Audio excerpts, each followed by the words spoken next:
steckt ihr denn bloß wieder?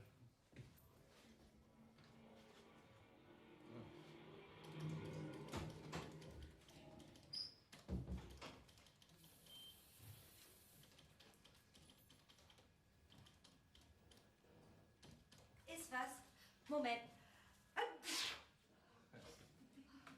Hast du dich erkältet? Nee, mach das bloß aus Langeweile. Ach so. Da war ja mal wieder typisch dein Vater, ne? Hätte er nicht den April abwarten können. Sonnenschein an seinem Grab zu stehen, hätte mich auch nicht zum Lachen gebracht. Ah, das war zu früh. Mit 52 schon den Löffel wegwerfen. Tja. Und dafür hat er sich nur abmaracht, ne? Und wir hatten noch so viel vor. Ich glaube, das war ganz in seinem Sinn. Raus aus der Verhandlung, rein in den Wagen, Herzschlag und Feierabend. Weißt du noch, was er immer gesagt hat? Solange ich keinen Ärger mit dem Sterben habe, mach kommen, was will. Ja. Rudi ist los nach Toulouse. Hier kann's abheften. Eingetippt habe ich ja schon. Toulouse? Das mache ich gleich klar, dass er Fracht nach Hamburg kriegt. Nimmst mir auch einen Kaffee mit? Ja. Bitte sehr. Danke, Walter. Bonjour, Monsieur Tremont. Ici Laman Trans-Euro Hamburg. Où ça va? Un an camion en route pour Toulouse. 30 tonnes. Avez-vous un transport pour Hamburg? Ah bien. Quelque chose? Vous va en boutique? 3 jours. Après-midi. Oui, ça marche. Merci, Monsieur Tremont. Au revoir. So, das wäre auch klar. Sag mal, Kali, wie soll das hier noch eigentlich weitergehen? Ja, du kannst den Laden doch nicht allein schmeißen. Hm? Kann ich auch nicht. Meine Mutter will wieder einsteigen. Was? Deine Mutter? Mhm. Du, was weiß sie denn von der Spedition? Sie hat mit meinem Vater zusammengearbeitet. Hier im Büro, bis ich kam. Dann ist sie zu Hause geblieben. Ach, bis du kamst? Das muss ja schon sehr lange... Ja, was willst du sagen? Ich meine, das muss ja schon beinahe 20 Jahre her sein. Ja, das kann wohl hinkommen. Ja, aber Kali, 20 Jahre aus dem Geschäft raus. Das ist eine Ewigkeit. Hat sich doch so viel verändert. Und wie soll sie damit klarkommen? Das weiß ich auch nicht, aber was soll ich machen?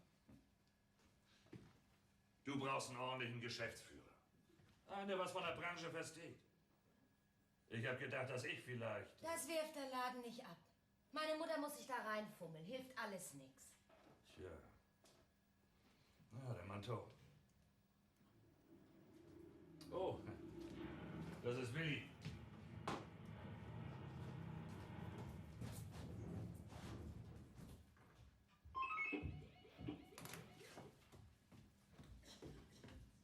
Laman-Zentrale?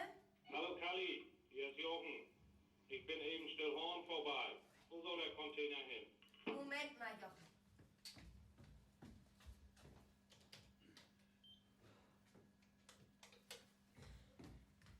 Dein Container geht direkt Toller Ort-Terminal. Melde dich im Büro, die wissen Bescheid. Mann, hättest du mir das nicht früher sagen können? Dann wäre ich über die Flensburger gegangen und hätte die Köblandbrücke genommen.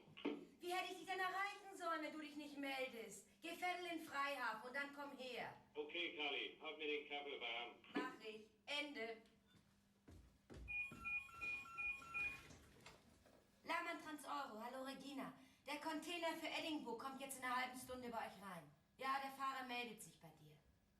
Och, so lala. Moment mal. Ja, bloß eine Sturmflut in der Sternhöhle. Mit Deichbruch, ja. Tschüss, Regina.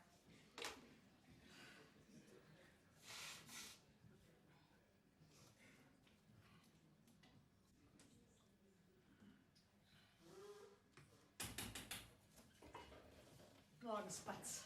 Moin, Mama. Ich weiß, ich komme zu spät. Ich muss entschuldigen. Aber das ist eine böse Fahrerei, so früh am Morgen. Von Othmarschen bis hier habe ich bald eine Stunde gebraucht. Sonst dauert das bloß 20 Minuten. Du fährst ja auch nicht Shopping. Du fährst ins Büro. Bisschen früher aufs, den musst du schon. Laman Trans-Euro? Ach, lebst du auch noch? Wie viel Karton? 16 nach Hannover. Ja, bringst du sie. Meld dich bei Walter. Und wenn du unterwegs ein Kilo Kaffee findest, kannst du gern mitbringen. Klar, machen wir. Tschüss, Harry. Das ist also aus unserem Büro geworden. Ach, hier. Werners Schreibtisch. Er war so stolz auf seinen Mahagonitisch. Ach, und hier. Der Füller ist ja auch noch da. Zu unserer selben Hochzeit habe ich ihm den geschenkt. Mama, nicht hier. Aber er ist doch überall. Zu Hause, hier. Überall. Nun zieh dir mal erstmal den Mantel aus, ne? Nebenan, da ist nun die Garderobe. Ah, ja. Nimm die rechte Seite vom Schrank, das ist Vaters. Die ist nun leer. Ja, wenn du das sagst. Und dann krieg man erstmal eine Tasse Kaffee. Dann erkläre ich dir alles. Wieso? Ist das schon Pause? Pause? Sowas gibt es hier nicht. Das geht ja immer so weg.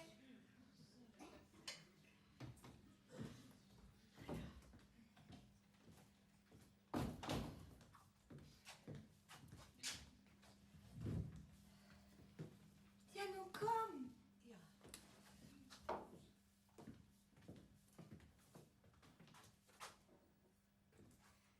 14 Züge haben wir. Und jeder hat 2 Fähnchen. Blau, das ist der Punkt, wo der Wagen gerade ist. Und rot steckt da, wo er hin soll. Meldet sich der Fahrer vom Ziel, dann wird rot weggesteckt, hier an die Seite. Und dann weißt du gleich, der Fahrer hat keine Fracht. Rot an der Seite, das ist gefährlich. Dann steht der Wagen. Und alles, was steht, kostet Geld. Jeden Morgen zwischen 8 und 10 melden sich die Fahrer. Dann werden die Positionen markiert. Und dann weißt du gleich, wo deine Fahrer sind. Klar? Klar. Klar. Fernschreiber kennst du. Das ist unser Funkpult. Das erkläre ich dir, wenn ein Funkspruch reinkommt. Das ist auch unser Hausruf. Taste 1, Lager. Taste 2, Rampe. Taste 3, beides. Brauchst du Walter? Wer ist weiter? Herr Schömming, unser Lagermeister. Wenn du ihn brauchst, gleich Taste 3. Der saust hier immer woanders rum. Und das hier, das ist Charlie. Charlie? Der weiß alles, wenn du ihn richtig fütterst. Alles, was die Firma angeht, wird hier eingetippt. Die Codes sind da. Ich weiß sie und Walter auch. Da sind auch unsere Stammkunden drin, mit Anschrift, Telefon und Telex-Nummer. Das ist so ein bisschen top secret, gerade was das Ausland angeht. Hat lange gedauert, bis wir alles zusammen haben. Aber nun steht das Netz. So, und das Wichtigste hier, Was ist das denn? das ist die Kaffeemaschine. Jeder Fahrer, der hier reinkommt, kriegt eine Tasse Kaffee. Ja. Und egal, ob das nun ein Fremder oder einer von uns ist. Und mit jedem wird ein bisschen geschnackt. Bloß die Papiere abgeben und gleich wieder raus. Das machen wir hier nicht. Die sind lang genug allein auf der Straße. So, nun rufe ich weiter. Herr Schemming, dass er dich kennenlernt. Aber Augenblick mal, mein Dirn, Augenblick. Meinst du, ich hab so einen Trichter im Kopf, wo du alles so reinschütten kannst? Du musst ja erst mal sacken, ne? Denn du bist so lange raus aus dem Geschäft hier. Wo ist mein Platz? Na da.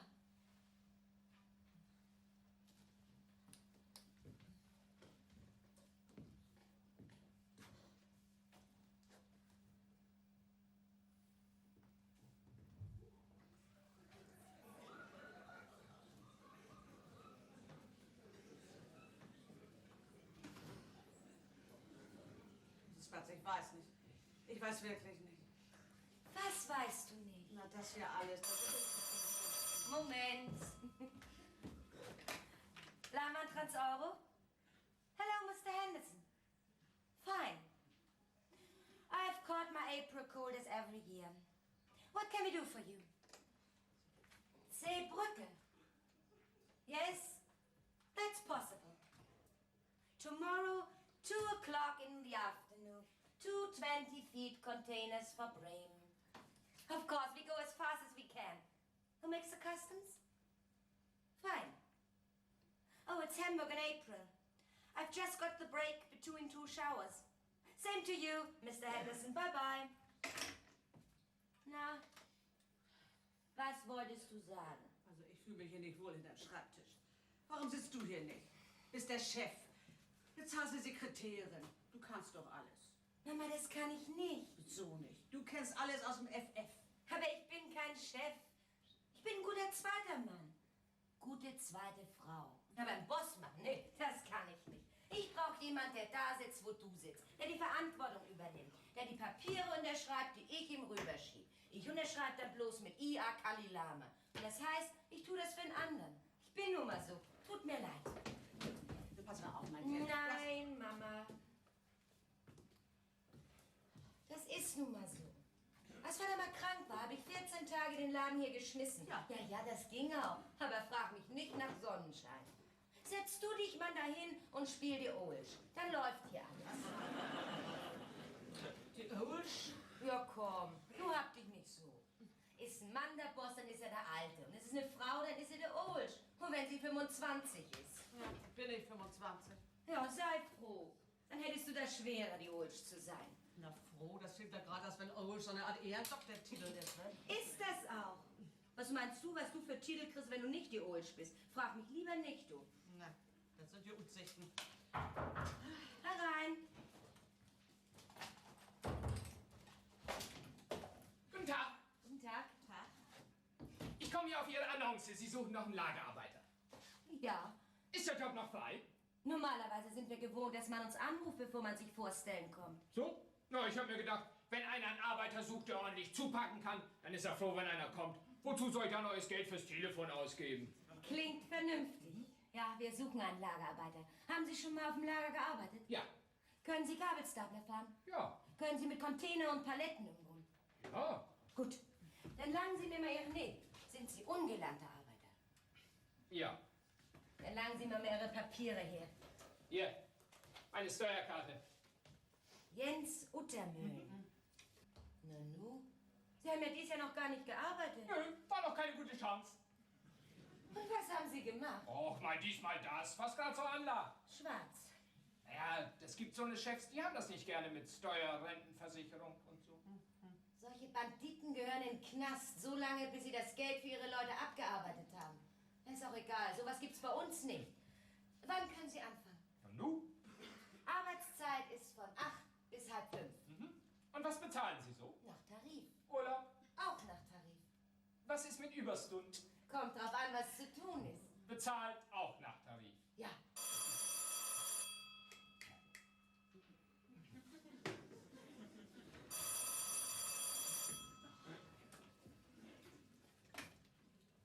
Lahmann. Ja, das stimmt. Augenblick bitte. Du, Kalli, Ja, hier ist ein Mann, der fragt nach Arbeit. Hat der junge Mann den Job? ich glaube, ja. Oder ist noch was? Nö. Sag ihm, wir sind komplett. Ja, es tut mir leid. Der Posten ist schon vergeben. Wiederhören.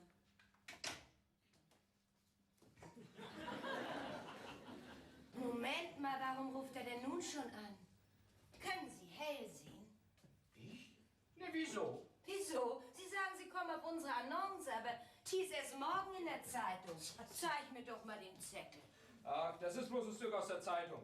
Veranstaltungskalender. Und was soll das Ganze? Oh, das ist ganz einfach. Ich brauche Arbeit. Und da habe ich mir gedacht, ich klapper mal die Firmen ab. Wenn ich sage, ich komme auf Ihre Annonce, dann gibt es zwei Möglichkeiten. Entweder die Sekretärin sagt, wir haben keine aufgegeben. Dann sage ich, oh, dann habe ich mich wohl verlesen. Brauchen Sie nicht doch einen Arbeiter? Sagt sie dann, nö. Dann sage ich hier, mein Name und meine Adresse und wenn mal was anliegt, dann rufen Sie mich doch bitte an. Ja, dann sehen Sie gleich, der Mann will wirklich arbeiten. Manches Mal sagt sie aber auch, Moment, ich frage mal den Chef. Und dann habe ich schon eine gute Chance auf den Job. Und wenn es bloß für ein paar Tage als Krankenvertretung ohne Steuerkarte ist, ja, dann habe ich mein Stempelgeld und ein paar Mark nebenbei.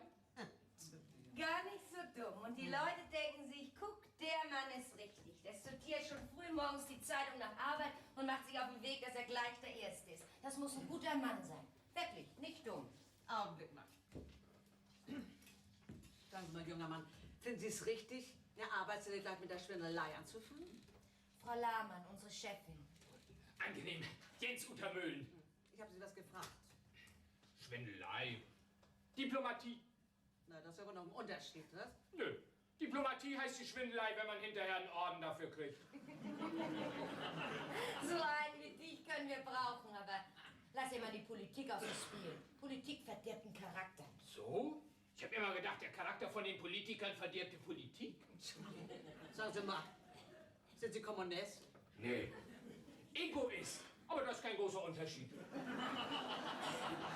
Also das habe ich gerne, nicht? Erst ein Schwindler und der auch noch geistreich sein.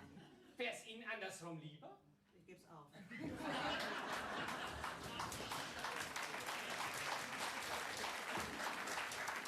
So, Willi ist fertig. Ah, Frau Lahmann? Ja, stimmt, Lama. Und Sie? Walter Schemming, Lagermeister. Guten Tag. Guten Tag, Herr Schemming. Walter, das ist Jens Utermühlen, unser neuer Lagerarbeiter. Tag! Tag. Was ich noch sagen wollte, Willi hat ein bisschen Bruch gemacht. Er ist ordentlich in Fahrt. Am Wagen? Nee. An der Ladung. Ihm ist der Palettekopf heißer gegangen. Wo ist denn nun mein Kaffee? Da, wo du ihn hingestellt hast.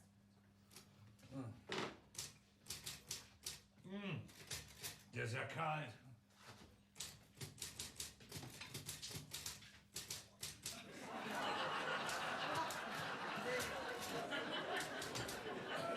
Aber. Herr Schemming. Ah, keine Angst, Frau Lahmann. Ich bin bloß giftig, wenn ich 50% Steuern auf mein Weihnachtsgeld bezahlen muss. Wo bin ich hier bloß reingekommen? Bei Lahmann Trans Euro. Betriebsmotto, bei uns ist nichts unmöglich. Das glaube ich auch. Mensch, das kann ja lustig werden, nicht? Walter, zeigst du Jens den Betrieb? Na, nun lass mich erstmal meinen Kaffee austrinken, sonst wird er wieder kalt. Ja, so viel Zeit muss sein. Wenn du auch einen willst. Da auf dem Bord sind Tassen. Jeder wäscht seine gleich ab und stellt sie zurück. Waschbecken ist nebenan. Nee, danke. Freundliche Firma, gefällt mir. Freundlich? Wenn du auch mit Kaffee trinken willst, kostet dich das 5 Mark die Woche in die Kaffeekasse. Musst aber nicht. Der erste ist immer frei. Alles nach Tarif, was? Ja. Und was den Alkohol angeht, arbeiten wir hier nach dem 5B-Prinzip. 5B-Prinzip? Ja, 5B. Bis Besopenbums, bis Buten. Klar?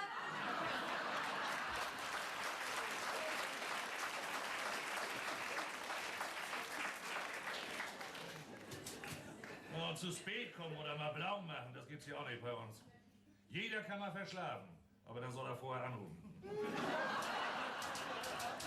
Oh, das AG Jaspersen.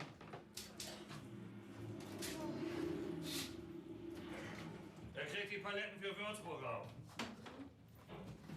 Na dann komm, Die Papiere für Würzburg hast du doch draußen weiter, ne? liegen bei dir auf dem Schreibtisch. Dann sag Arge, er soll reinkommen. Ja, mach.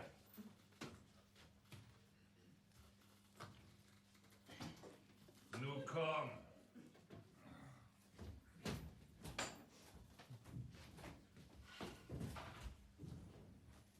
Also, Kalli, das muss ich dir sagen. Das gibt ja ein paar Sachen, die gefallen mir nicht. Was gefällt dir nicht? Na, erstmal die Art, wo du mit den Leuten hier umgehst. Das passt mir überhaupt nicht. Wie gehe ich denn mit den Leuten um? Na, mit dem jungen Mann gleich per Du. Das geht doch nicht. Ach so, das meinst du. Da macht dir man keine Gedanken drum. Das geht hier so und so per Du. Meinst du, ich rufe ins Mikrofon, Herr Jens Utermühlen, können Sie bitte mal reinkommen? Dann lachen sich alle kaputt. Das heißt, Jens, komm mal rein. Wozu denn erst die Förmlichkeiten? Naja, wenn das so ist. Aber das gefällt mir nicht, du. Aber das ist nicht bloß das. Weißt du, wenn ich hier Chef sein soll, dann will ich auch Chef sein. Ne? Du hättest mich fragen müssen, ob ich den jungen Mann einstellen will oder nicht. Aber das haben wir immer so gemacht. Ich war fürs Einstellen da und Vater fürs Rausschmeißen.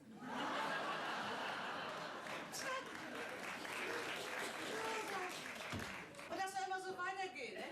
Du bist der Engel, der den Leuten Arbeit gibt und nicht der Teufel, der sie wieder rausschmeißt, ne?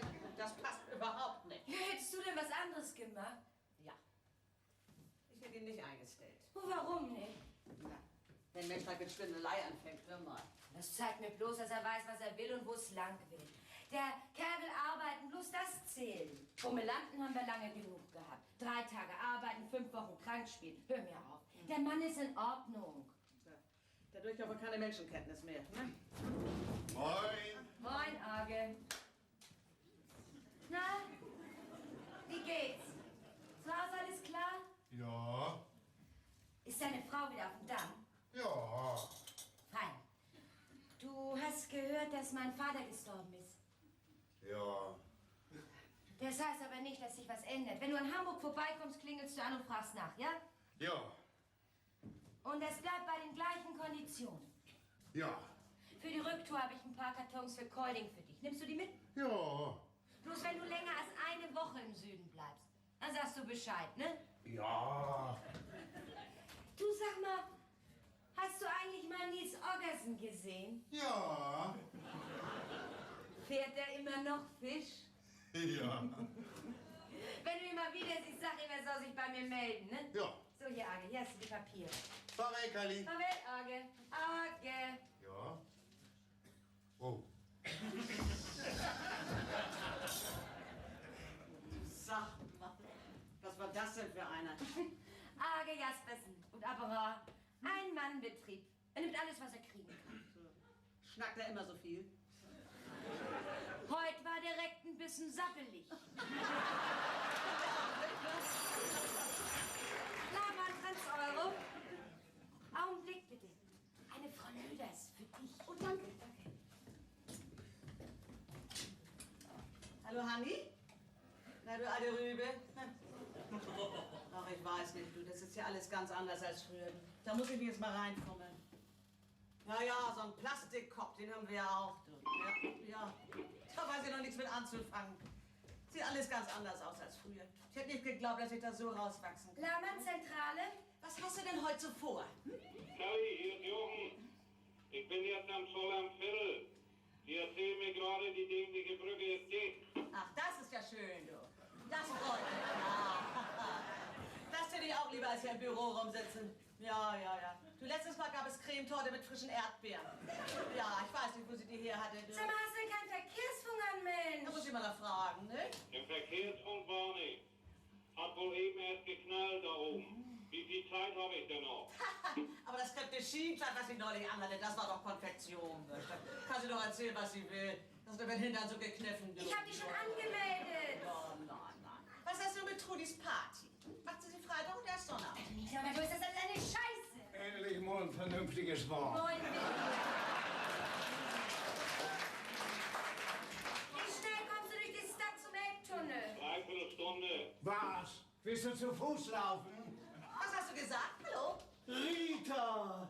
Dirn, was machst du denn hier? Dann macht er sich, sag Bescheid. Willi, endlich mal Gesicht, was ich kenne. Du, Willi ist eben gekommen. Weißt du, von dem ich dir mal erzählt habe? Ja, Doch genau. alle mal dauern. Sag mal, hast du einen Kerl bei dir? Mit wem redest du Nochmal, eigentlich? ich hab dich nicht verstanden. Was denn jetzt noch mit dem Abendweg von dir? Nur meine Mutter Willi und ein paar andere Störungen.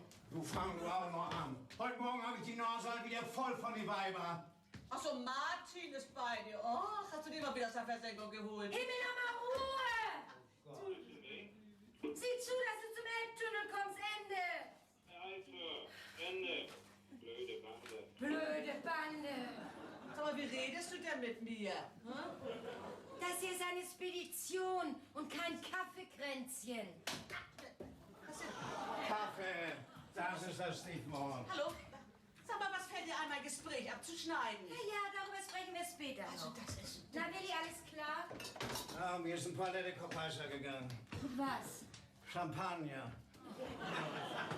Bruch? Ja, so viel weiß ich nicht. Walter, guck nach. Wie hast du das bloß wieder hingekriegt? Oh, ich war ja meist hier. Und auf der Amsingstraße geht ein Sportwagen vorbei. Links. Ein Dären saß an Steuer. So lange blonde Haare. Zieht nach rechts mir vom Wagen. Die Ampel springt auf Gelb. Was macht das dösige Weib? Steigt mit beiden Füßen in die Eisen. Ich auch, anders hätte ich hier untergemangelt. Und da ballert er doch dann all. Ich hab gleich gewusst, ein von den Paletten liegt platt. Am liebsten hätte ich der Alte ohne Beule ins Heck gefahren. Hast du dir die Nummer nicht gemerkt? Hast du die Polizei holen können? Hast du Zeugen? Bin ich mal und hol mir die Bullen auf den Hals. Na, hier wollen Sie meine Tachoscheibe sehen, den FC Bibi Moors.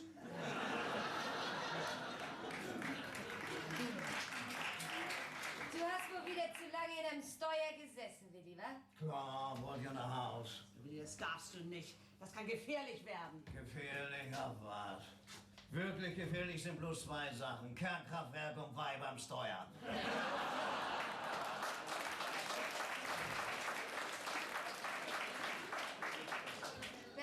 ist so wohl komisch, wa? Du Macho. Was Macho, was ist ein Macho? Ein Kerl, der sich gibt wie ein Stier und in Wirklichkeit ist er bloß ein Ochse. Ach so. Ich dachte, du wolltest mich beleidigen. Aber was ist das bloß wieder für ein Kaffee? Was ist damit? Schmeckt wie ausgekochte Socken. Du hast dich wohl wieder in Griechenland verwöhnen lassen, wa? Ich? Griechenland? Du kommst von Griechenland? Ich habe in Piräus geladen. Konserven für Hannover. Und den Bruchkram, den sie Champagner nennen, ist mir so eine Art Prickelwasser. Edelselter. Aber was schert mich das? Ich muss den Kram ja nicht saufen. Dafür kennst du dich aber gut aus. Ein Karton war am Bruch. Ich habe ihn gleich abgeschrieben. Aber ein paar Buddels waren heil. Und? Sind sie heil geblieben? Nee, leider nicht. Bei der Wärme sind die Poppens bloß zu Hause geflogen. Und der Edelselter dir direkt den Hals, ne? Na ja, ich konnte den Kopf nicht so schnell wegziehen. Willi, erzähl mal, wie ist es nur in Griechenland? Ich war so lange nicht mehr da. Wieso? Was soll das sein? Na, Griechenland ist doch Bouzouki, Sirtaki, Souflaki, Mandraki. Und Bollinkaki. Ja, 3 Mal haben sie mich angehalten und die Ladung gefälscht mit Schluckenirland in Griechenland. Willi, Griechenland ist doch Sonne, Musik, Kultur, Gastfreundschaft. So? Na, dann will ich dir mal was sagen. Griechenland, das ist Stau vor Athen, Baustellen, Hitze, langsame Abfertigung, unpünktliche Fähren. Und hier muss das selbe Plim, Gedudel in Radio kommen, ja. Aber der Kaffee ist gut. Willi, das ist so ganz falsch. Rita, Reisen und Fahren, das sind 2 Paar Schuhe. Griechenland für Touristen, das geht so.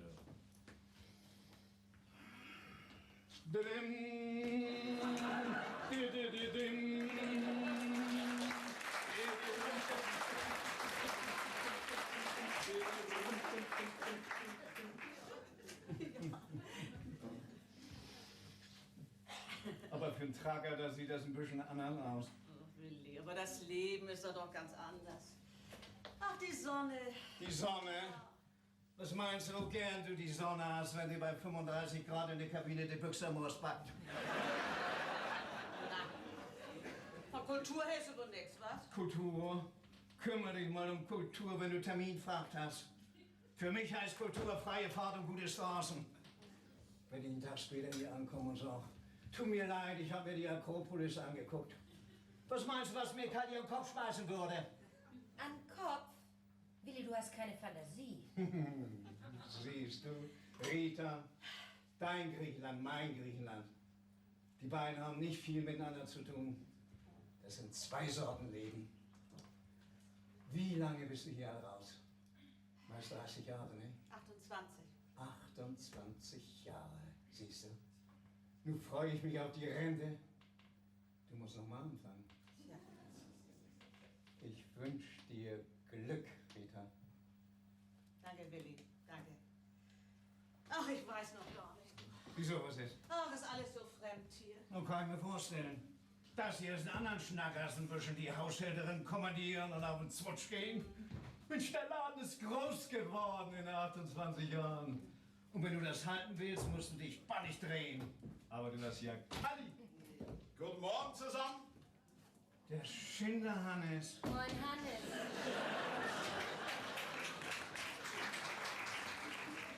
Hannes, das ist ja eine Überraschung.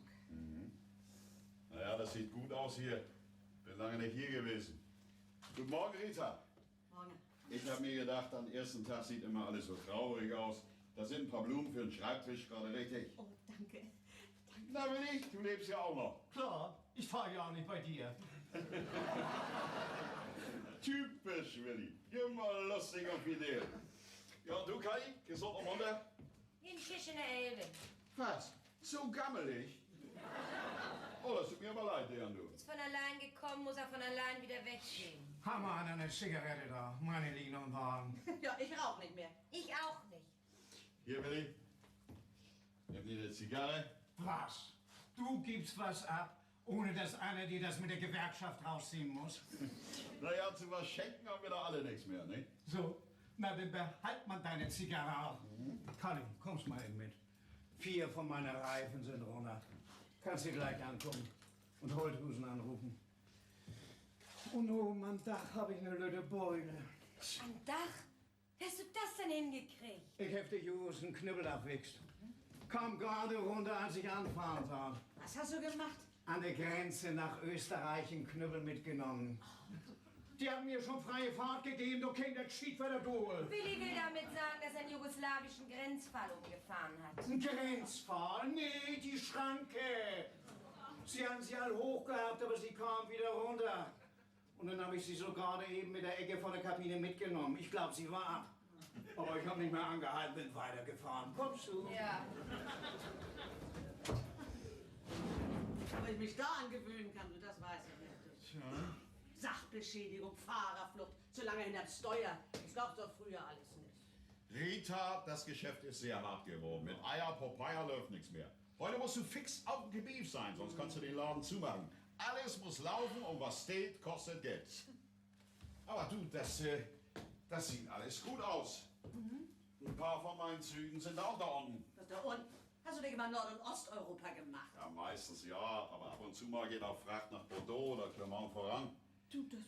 Aber keine Angst. Ich mache dir keine Konkurrenz, schon wegen der alten Zeiten nicht. Ja, die alten Zeiten, ne?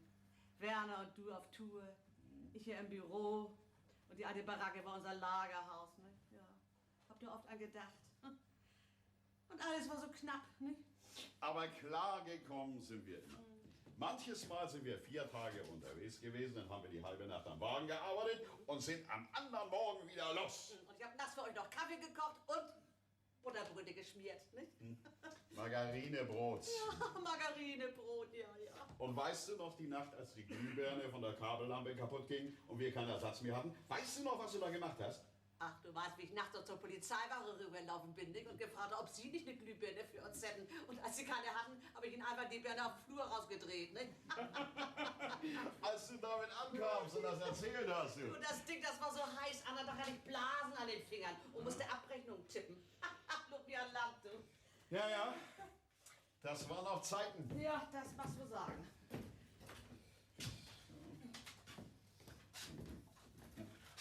Tja, und dann hast du Werner geheiratet und alles war zu Ende. Ja, ich hab dir das ja schon gleich gesagt damals. Hättest du mich zuerst gefragt? Ich glaube, ich hätte auch Ja gesagt. Ja, ja, ich weiß. Wir haben ja darüber gesprochen. Ja, wenn ich geahnt hätte, dass du alles gleich hinschmeißt und einen Anteil verlangst. Vielleicht wäre alles ganz anders gekommen. Naja, vielleicht. Aber zugucken mochte ich nun mal nicht. Das habe ich dir auch gesagt. Ja, ja. Ich hab dich verstanden damals. Aber Werner nicht, du. Na, kannst du ihm das verdenken? Wird doch alles in die Grütt gehen. Aber als du ihm noch das Grundstück weggeschnappt hast da nebenan, da hat er dabei am liebsten das Genick umgedreht. Du. Naja, ich habe das gebraucht für die neuen Lagerhallen. Ach. Aber das hat nichts mit uns beiden zu tun, Rita. Meinen Brief hast du gekriegt? Ja, und ich danke dir auch. Du. Ja, hätte wohl keiner gedacht, dass alles so schnell kommt. Aber hilft dann nichts. Ich muss sehen, dass ich klarkomme hier, ne? Naja, wenn irgendwas ist, wenn du Hilfe brauchst oder einen Rat, klingel bei mir an. Du weißt ja, mein Büro ist bis 200 Meter weiter. Danke, mach ich. Sag mal, warum hast du Annie nicht geheiratet? Oh, keine Zeit, das Geschäft. Schade für dich, du. Oh, ich weiß nicht, das ging auch so ganz gut. Bin immer zurechtgekommen. So, du wird das aber Zeit, Rita.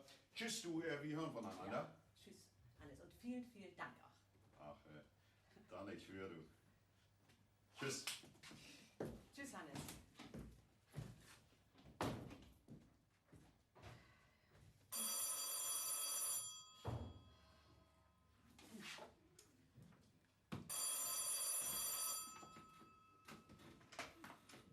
Lahmann, Trans-Euro.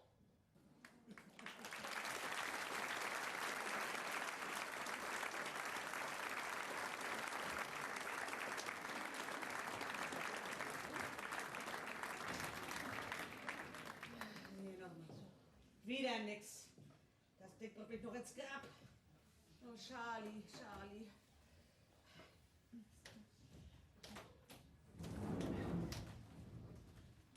Mensch, nun sag was, du Packkopf. Mein Frau Lahmann. Aber das habe ich doch heute Morgen schon gesagt. Ich meine doch nicht, ich schnack doch mit diesem Charlie hier. Auf Schnacken reagiert er nicht. Sie müssen das eintippen. Sag bloß. Frau Lahmann, ich meine, das sind so Tasten. Da kann man draufdrücken. Hast wohl lange einen Piepenkopf hatten, Junge, was? Hältst du mich für bescheuert? Da möchte ich mir kein Urteil erlauben. Also nun langt das aber. Raus an der Arbeit, ja? Ja, Frau Lahmann. Was denn nun? Hast du einen Drehwurm? Also Moment mal, Frau Lahmann. Sie können mich anlachen, wenn ich was verkehrt mache. Dafür sind Sie die Ohlschopper. Wenn Sie mit der Datenverarbeitung nicht klarkommen, dann ist das nicht mein Fehler. Ach so, lass ich mit mir doch nicht umspringen. Oh, auch noch stolz, was? Ja, Auf was denn? Dass du Lagerarbeiter bist? wenn ich nicht stolz bin, dann bin ich immer noch Lagerarbeiter. Denn besser stolz sein. Du musst wohl immer das letzte Wort haben. Hm? Nee, das letzte Wort sollten Sie haben. Sie brauchen bloß sagen, Jens, hast recht. Mit dir haben wir was gemacht. Du. Junge, so nochmal. Wie denn jetzt? Das Os hätt was gegen mich. Was wollen Sie denn wissen, Frau Lahmann? Ja, Kontostand von dieser Firma hier. Darf ich mal? Bitte? Gut. Essen. Gonzales. Jorge. Ready. Nix. Das kann ich auch. Ja, aber Gonzales ist denn? Ich habe den Namen schon ein paar Mal gelesen. Dann hat er ein Codewort, das ja nicht jeder dran kann. Das stimmt ja auch. Ist ja einer von unseren Hauptkunden. Der ist blockiert. Oh, Rita, du wirst alt. Nochmal hier das Ding. So. So. Input question. Rhodos. Rodos? Das Codewort, ne? Ja. Ja, hier. Gonzales Jorge. Geht doch. Auch ohne Ready. Hm? Ja. Ist alles bezahlt. Ist ein sehr guter Kunde. Das ist die Firma in Spanien, für die wir die Holzkohle fahren, ne? Genau. Zweimal die Woche 30 Tonnen nach Hannover. Ich weiß. Aber wieso Rodos? Unsere Hochzeitsreise. Griechenland. Hallo, Kalli. Moin.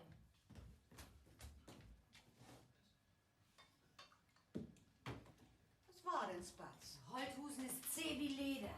Kein Rabatt? Die Reifenhändler kommen als Räuber auf die Welt, leben als Banditen und sterben als Gangster. 29 Reifen habe ich dies Jahr bei ihm bestellt. Und als ich nach Rabatt gefragt habe, weißt du, was er dazu mir gesagt hat? Nee. Wer so viel Reifen abfährt, der muss auch sehr gut verdienen. Ich kann nicht weiter nachlassen, sonst müsste ich zusetzen. Hast du denn die gleichen anderen gesucht? Als Reifenhändler? Ja. Nee.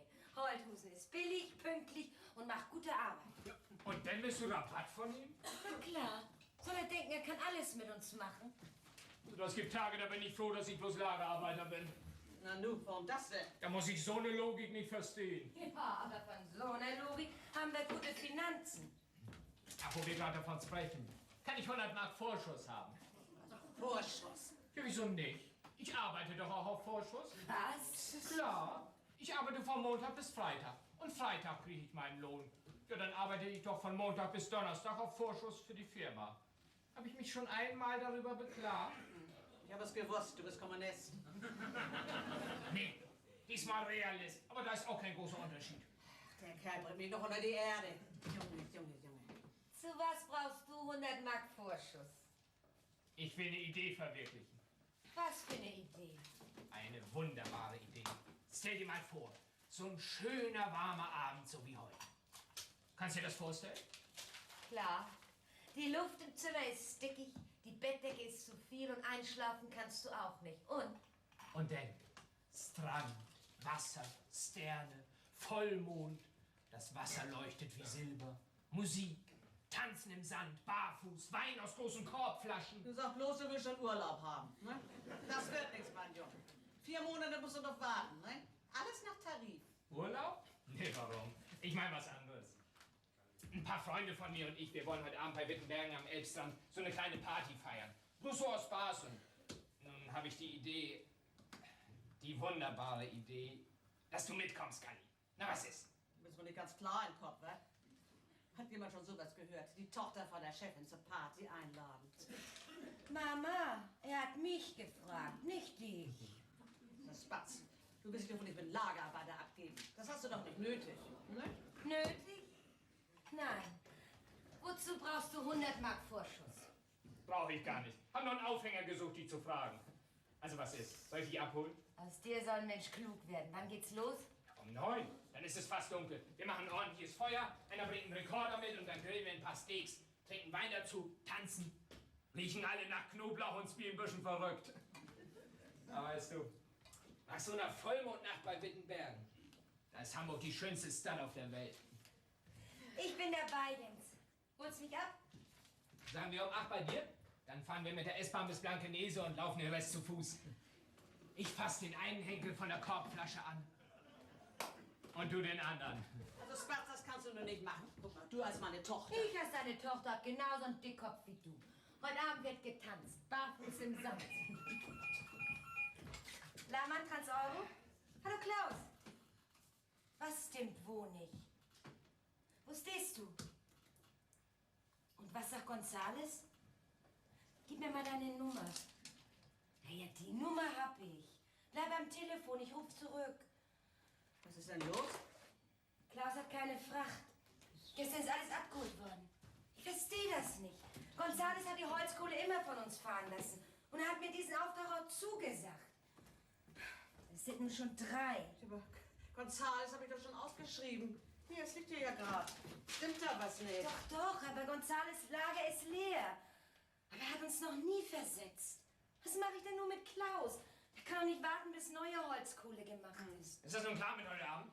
Ja, kannst wieder in deine Arbeit gehen. Ja, klar.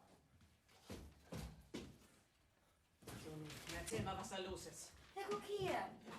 Manni sitzt in Santander fast. Rudi in Toulouse, der sollte Wein fahren. Aber der war auch weg. Und nun Klaus bei Gonzales. Das stimmt was nicht. Alles feste Kunden. Mir wird das zugesagt und wenn die Fahrer kommen, ist nichts mehr da. Meinst du, dann nimmt Anna uns die Fracht weg? Ja, sieht fast so aus. Wann hast du Gonzales zugesagt? Ja, gestern Nachmittag. Ja. Und heute Morgen war alles weg.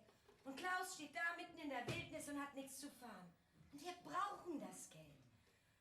Holthusen hat fast 9.000 Mark gekriegt. Was mache ich nur? Du warte mal, ich ruf Pereira an. Der hat immer was. Und wenn es ein paar Tonnen Öserdin sind. Ja, das sind 500 Kilometer ohne Fracht bis Ja, Portugal. und? Besser als nix. Na, versuch das. Aber verstehen tue ich das immer noch nicht. Da ist er ja schon. Lahmann Trans Euro? Senor Pereira, por favor. Buenos dias, Senor Pereira. Rita Lahmann, Hamburg. Ja, danke. Und Ihnen? Senor Pereira, einer unserer Wagen steht ganz in Ihrer Nähe. Haben Sie irgendeine Fracht für uns? Ja, völlig frei. Ich glaube, der hat was für uns. Dann kommt man hier erst mal raus aus Santander. Ne? Hallo? Ach, das ist ja schön. Viana do Castelo. Ja, hab ich, ja?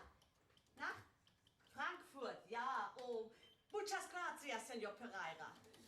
Ja, machen wir. Tschüss. 14 Tonnen Öserdin nach Frankfurt. Ist doch erstmal was, nicht? Wo kriege ich nur Money zu fassen? Ramos. 43, nicht? Ja, gut. 43? Dann ist das Geld für die Berufsgenossenschaft schon raus. Ja, das ist gestern. Und hier, kannst abheften. Liegt ja gerade.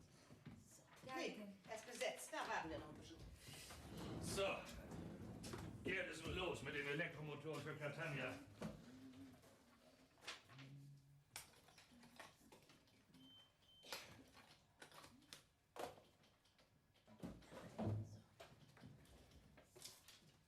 So. Hier. Kannst abheften. Danke, Walter. Da ist ja Senor Ramos. Hallo? Senor Ramos? Ja, Rita Lahmann, Hamburg. Ja, danke. Und Ihnen? Ja. Sagen Sie, ist unser Fahrer noch bei Ihnen? Ja, Martin Reder? Ja, richtig, Manfred. Richtig, ja. Ja, ich warte. Moment, ja. Was ist denn mit Manni? Er sitzt fest in Santander. Irgend so ein Schwein hat ihm die Fracht direkt vor der Nase weggeschnappt. Aha. Ja, nu. Dann fährt er nach Portugal und holt Öserdin. Was? Ohne Fracht nach Portugal. Ist aber ein Verlust. Ich weiß, aber was soll ich machen? Was soll wir machen, heißt das, ne? Hallo Manni. Tag, hier ist Rita. Du Manni, hör mal gut zu. Du fährst nun nach Viana do Castelo, Portugal und holst bei Matosinhos 14 Tonnen Ölsardinen für Frankfurt. Weißt du, was das ist? Ach, was Frankfurt? Viana do Castelo. Fahr langsam und beeil dich.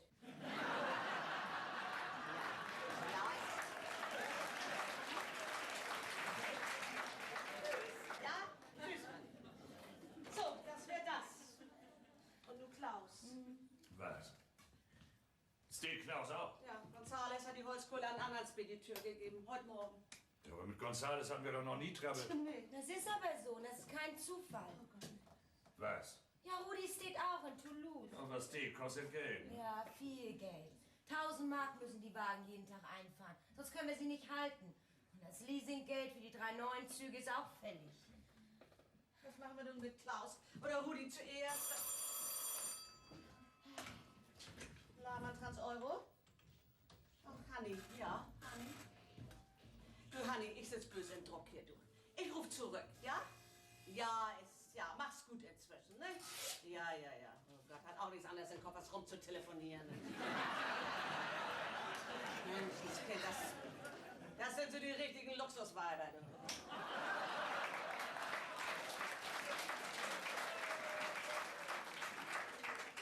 Das nicht auch noch. Herberts Fracht ist auch weg. Es steht in Verona. Ruf erstmal bei Heidegger an, ob der nicht was für ihn hat. Dann gibt er wieder Bescheid. Ja. Herbert auch? Das stimmt aber nicht. Ach, merkst du es auch? Ein raus, ein rein, was ist heute bloß los hier? Heute, das geht schon eine Woche so. Da war es hier und da mal einer, aber nun wird es meist ein bisschen zu viel. Ja, das muss ja alles Zufall sein. Wie soll das denn anders angehen? Das weiß ich auch nicht. Du hast in der letzten Zeit so viel gearbeitet. Du musst mal auf andere Gedanken kommen. Na? Wie ist es? Willst du heute Abend mit mir ins Kino gehen? Ja, und hinterher trinken wir irgendwo ein schönes Glas Wein. Tut mir leid, Walter. Heute Abend bin ich schon verabredet. Ja? Sie gibt sich die Ehre mit dem Lagerarbeiter. Mit Jens? Ja. Hast du was dagegen? Nee, ist ja deine Sache. Aber der Kerl ist so ein Flunky, Und Kommunist. der mit wenig Arbeit viel Geld verdienen will. Aber den kriegt man Kanthaken. Aber seine Arbeit macht er doch. Also wenn er faul ist, hättest du mir schon was sagen müssen. Denn fürs Rausschmeißen bin ich zuständig. Die Paletten für Heidelberg stehen an der Rampe. Dann schiebt die Kartons für Sonderburg dahin, wo die Paletten gestanden haben. Hab ich schon. Die gehen ja heute noch raus. Woher weißt du das? Ja. Na, die Ladepapiere sind doch schon draußen. So, was hast du denn da? Ein Buch. Hast du so viel Zeit während der Arbeit zu lesen? Zeig mal.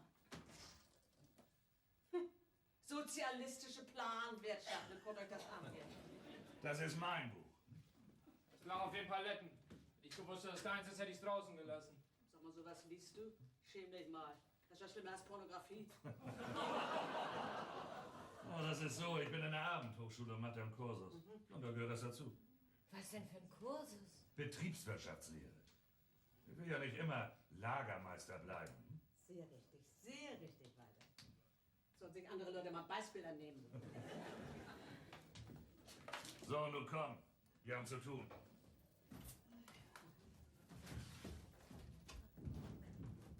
Was machen wir denn nun mit Klaus und Rudi?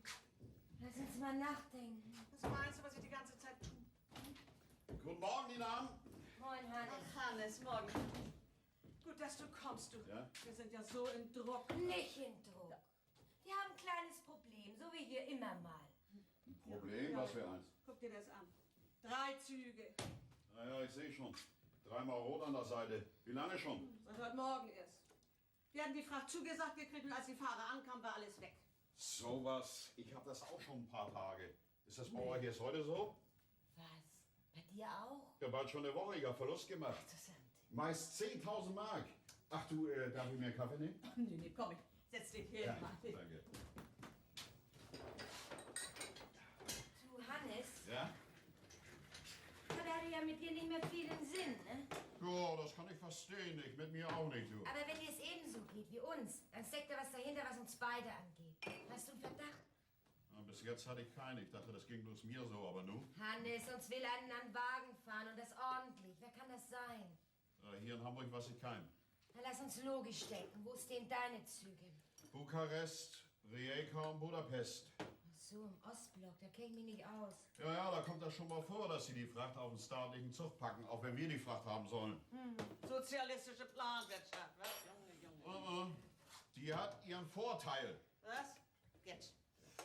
Da klappt so viel nicht, dass wir davon Profit haben. Kapitalismus, der ist wendig. Der dreht sich hierhin und dahin. Und du musst immer auf dem Gebiet sein.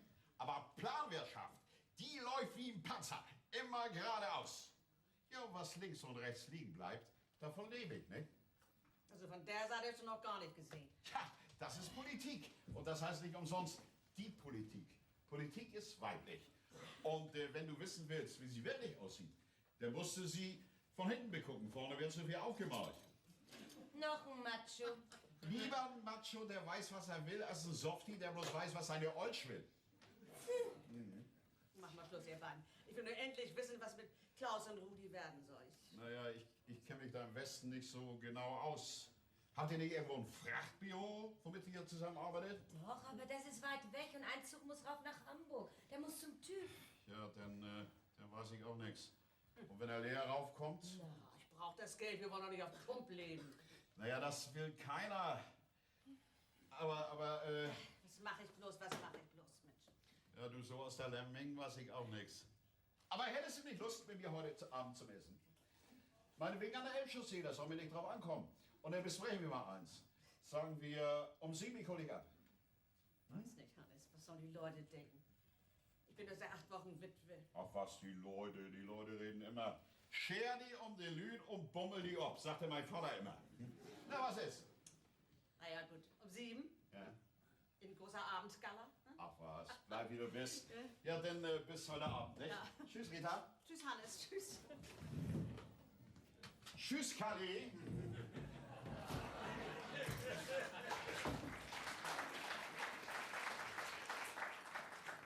Also Mama, ich verstehe dich nicht. Was verstehst du nicht? Fremden auf die Nase zu binden, dass wir in Schwierigkeiten sind. Hannes ist kein Fremder.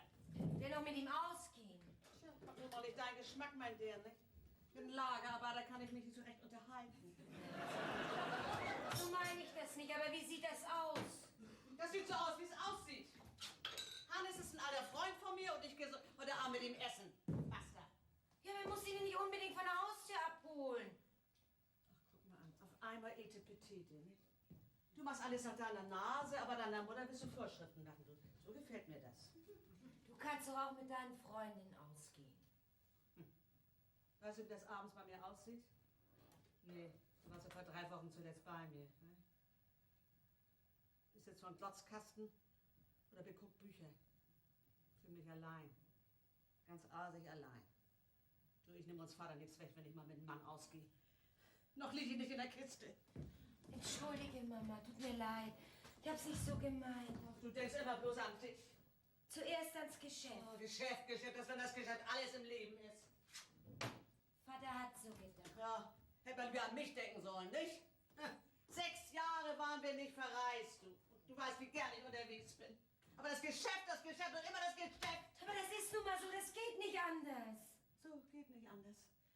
Und ich sagte, das geht anders. Und dieses Jahr mache ich Urlaub, da kannst du dich drauf verlassen, du. Ich will noch mal was zum Leben haben, ich will es von der Welt sehen. Ich will nicht, dass mir das so geht, wie es Vater gegangen ist. Er hat fürs Geschäft gelebt. Hätte man lieber für mich leben sollen. Ja, ich hatte das Haus und wenn er kam, war alles parat. Aber nun weiß ich erst, dass ich das Leben von einer ganz anderen Frau gelebt habe. Mama. Ach, lass mich zufrieden.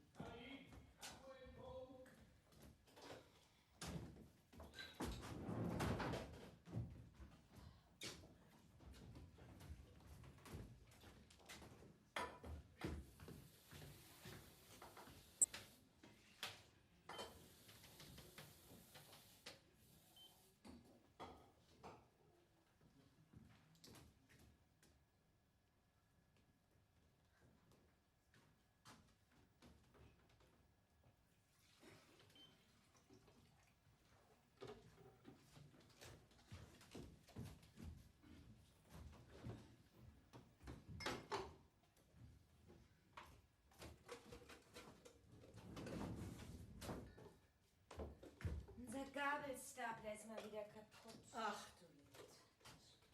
Auch das noch. Lahmann Trans Euro. Guten Morgen, Herr Eberhard. Unser Stapler ist mal wieder defekt. Können Sie Monteur schicken, es eilt. Ja, das weiß ich nicht, irgendwas an der Lenkung. Das Rad dreht völlig frei. Was? Es sind 2 Stunden? Frau Eberhard, das können Sie mir nicht antun. Wir brauchen das Ding ständig. Na gut, wenn es nicht anders geht. Wiederhören, Herr Eberhard. So geht das so jeden Tag. Mal dies, mal das. Es gibt so eine Tage im Speditionsgeschäft. Das kommt doch wieder besser. Tut mir leid, was ich eben zu dir gesagt habe. Hast schon mal gesagt. Ich nehme das ja auch nicht krumm. Ach, aber weißt du, manchmal ist mir alles bis hier, du. Mir auch. Bring mal 2 Tassen. Du, der Kaffee läuft erst. Das ist noch nicht so weit. An Kaffee habe ich auch nicht gedacht. Hier, die ist noch von Vater. Was? Cognac? Mhm. Aber doch nicht aus Tassen, der. Doch, sieht nicht gut aus, wenn hier Gläser rumstehen. Naja, meinetwegen.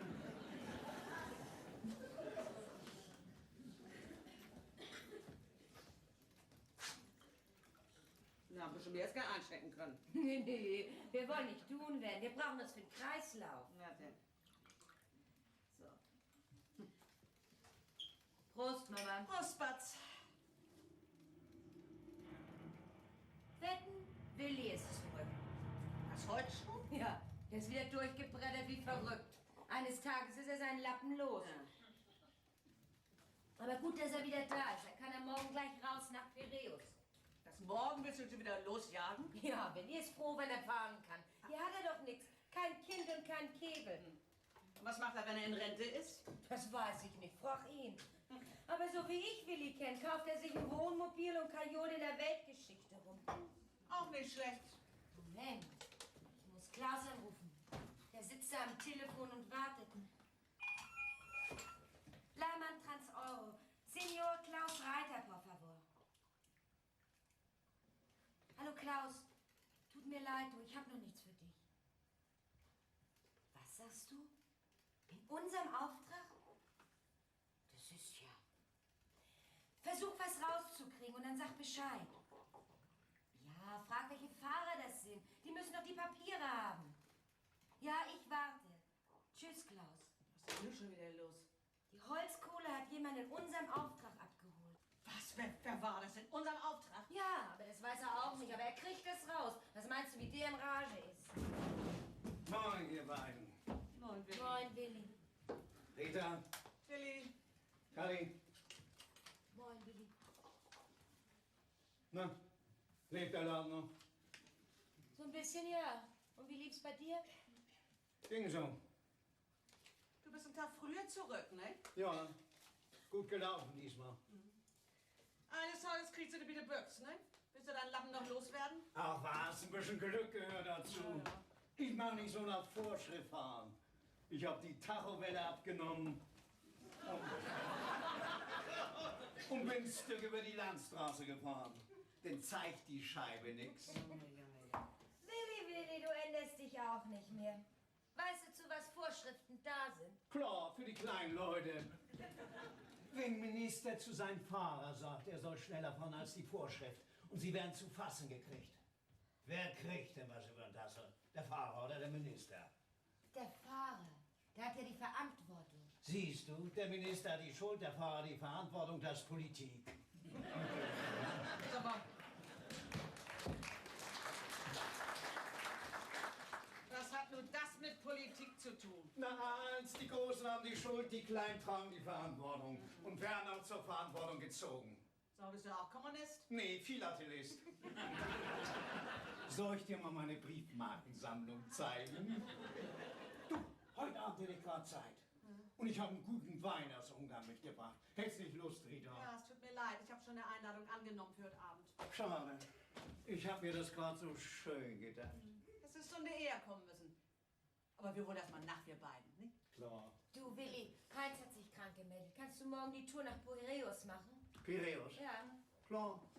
Gleich morgen früh. Um 10 haben wir geladen, dann kannst du abhauen. Gut, bin ich 9:30 wieder. Hey, was ist das denn? Wer sitzt denn da fest? Rudi, Klaus und Herbert. sind Wagen unterwegs, die sagen, sie kommen in unserem Auftrag. Frachthaie. Na, so ein Zwienjag soll mir unter die Finger kommen. Mit ein bisschen Pfeffer und Salz für das Thüringer mit. Meinetwegen, aber wir wissen nicht, wer das ist. Hat das Dickwaage das ebenso? Diese Woche hatten wir 15 Tage Verlust. Mach 15.000 Mark in den Keller. Ja. Hey, Willi. Na? Heute mal ganz ohne Bruch durchgekommen?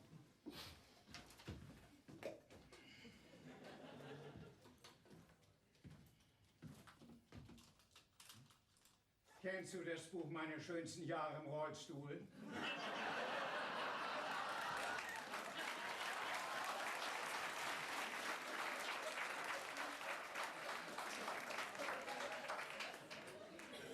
Nee. Wieso? Schneid noch langsam, du wirst Titelheld. So, nun brauche ich erstmal einen Scheuntaskaffee. So. Ganz ab. Danke, Walter. Ach, hat der Monteur gesagt, wann er kommt? Ohne Gabelstab, da fordern wir uns fest. In 2 Stunden, sagt Eberhard. Wie ist denn das bloß gekommen, dass er kaputt gegangen ist? Weiß auch nicht.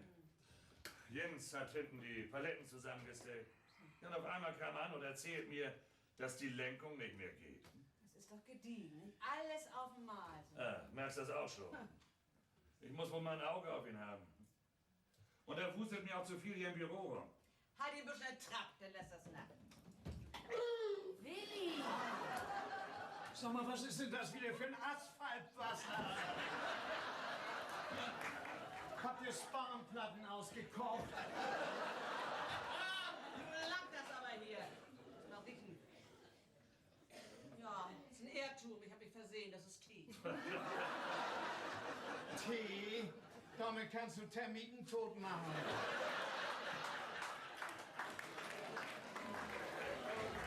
Die Ladung ist raus, alles okay. Hier weiter kannst eintippen. Warum tust du es nicht selbst? Ist doch Walters Job. Kannst du das denn? Ja, er kann das. Also, bitte. Gut.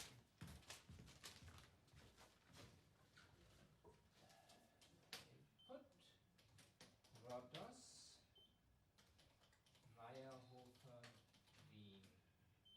16 Paletten Wein. So, hier, kannst abheften.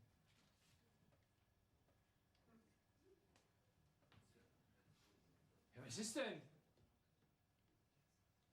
Woher kennst du das Codewort? Hat Rita mir vorhin gesagt. Ja, das stimmt. Und wieso kannst du mit Charlie umgehen? Ach so, ich verstehe. Ihr meint alle, wenn einer ein Arbeiter ist, dann muss er auch ein bisschen bekloppt sein, was? Nö, das gerade nicht, aber du kannst ein bisschen viel. Ich kann sogar noch ein bisschen mehr. Werde ich dir heute Abend zeigen. Bleib doch dabei, nicht? Ja. Tom Ehen ist da. Kommst du weiter?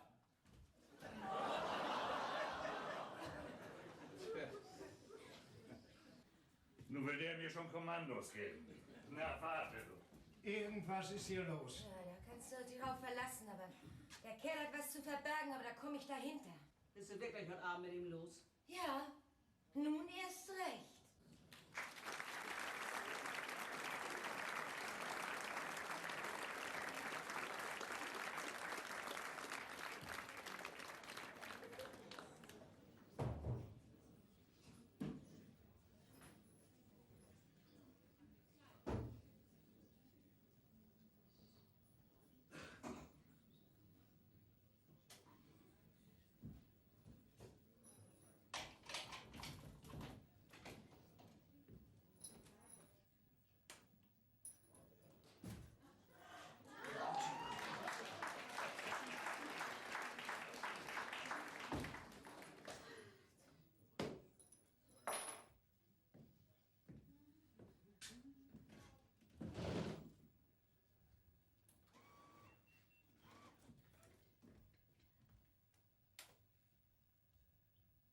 Moin, Charlie.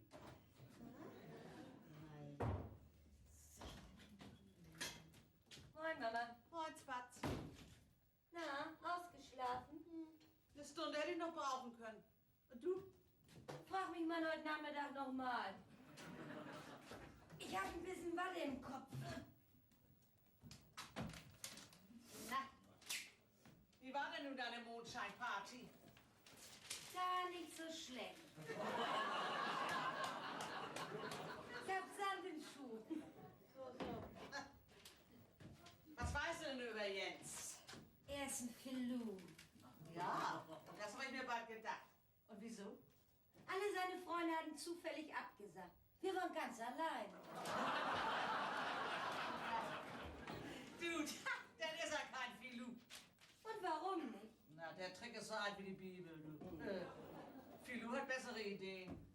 Mann, du weißt ja gut Bescheid, du. Na, was war denn so los? Erzähl mal. Ach, so ein Männerarmes Kopfkissen ist gar nicht so schlecht. War der Sand nicht ein bisschen kalt? Rechts und links hatten wir Feuer. Ach, ja. Ach, Griechenland, ne? Genau. In 4 Wochen will ich mit Jens nach Kreta. Du, das geht nicht. Der will ich mit Hannes nach Kreta.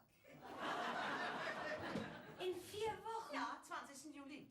Nee, das geht nicht. Da wollen wir fliegen. Da gibt's ein Sonderangebot. Du, das schreibt man ab, das wird nichts. Warum nicht? Jens hat noch kein Recht auf Urlaub. Alles nach Tarif. Ne? Du, das hatte ich nicht von dir gedacht. Na, ich von dir aber auch nicht, du. Ein Arbeiter nach Kreta. Hm? Und du? Mit einem Konkurrenten nach Kreta. Hannes ist kein Konkurrent. Hannes ist ein Freund. Das hat Vater aber anders gesehen.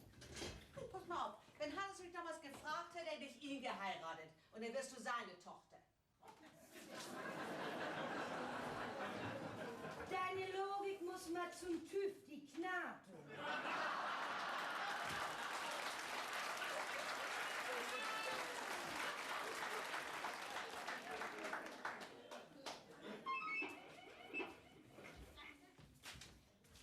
Lahmann, Zentrale.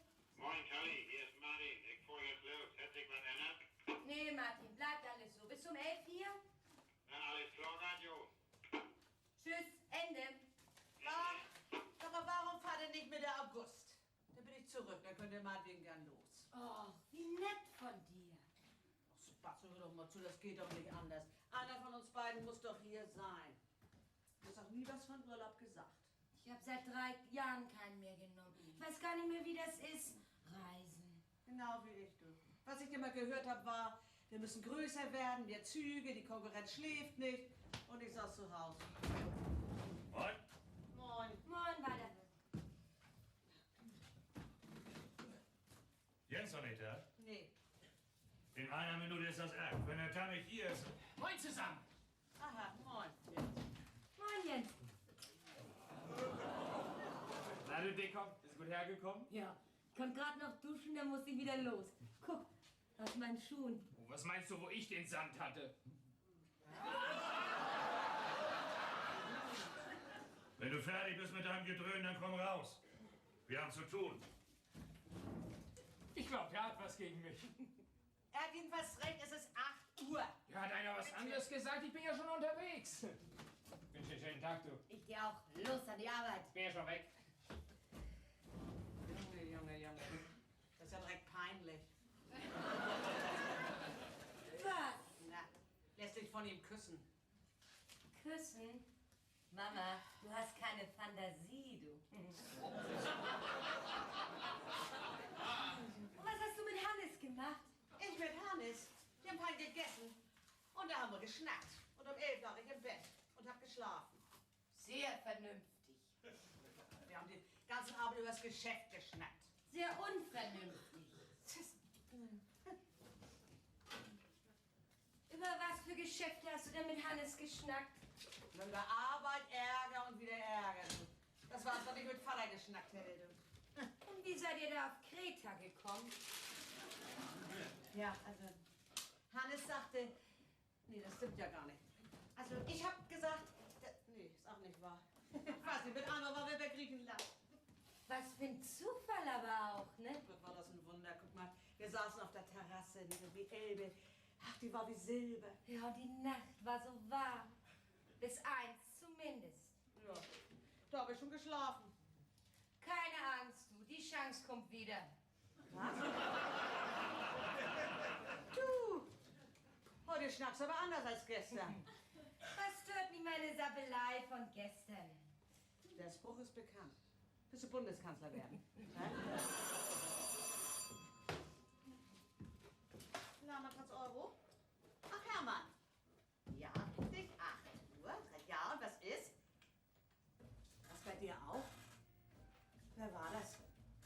Wer das war, will ich wissen.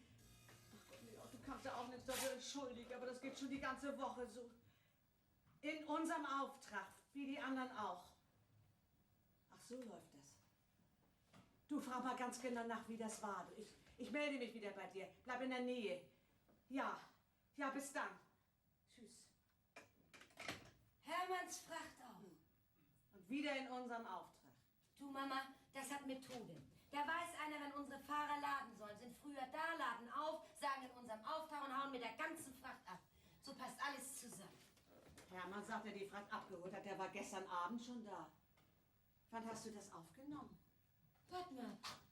Gestern so um 4. Augenblick. Ja, gestern um 4. Und um 5 war Anna da und alles abgeholt. Was war denn das für Fracht? 160 Karton Damenunterwäsche nach Düsseldorf aus Florenz. Das heißt extra schick. Oh, das begreife ich nicht. Wenn man Verrückter einen Damenslip von der Wäscheleine klaut, das habe ich schon mal gehört. Aber 160 Kartons, du, Das lässt sich alles verscheuern. Das steckt eine ganze Organisation dahin. Ja, da hast du recht, du. Wenn einer 160 Kartons Slips, BHs und Hemdchen verscheuern will, das geht nicht ein bei ein. Das verlangt Management. Eine ganze Innerbüchsenmafia.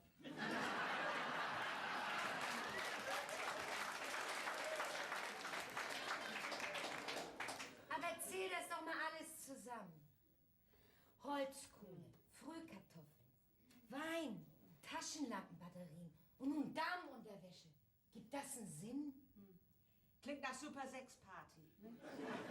Weißt du, mit den Ochsen als Spieß in düster Keller. Ja. Wir haben noch die Adresse, wo die Fracht hin soll. Ja. Ich frage da mal nach, ob sie ihren Kram schon gekriegt haben. Ja, ist richtig. Und dann kriegen wir auch raus, wo das Frachtgeld hingegangen ist. Das soll doch mit dem Teufel zugehen. Moment.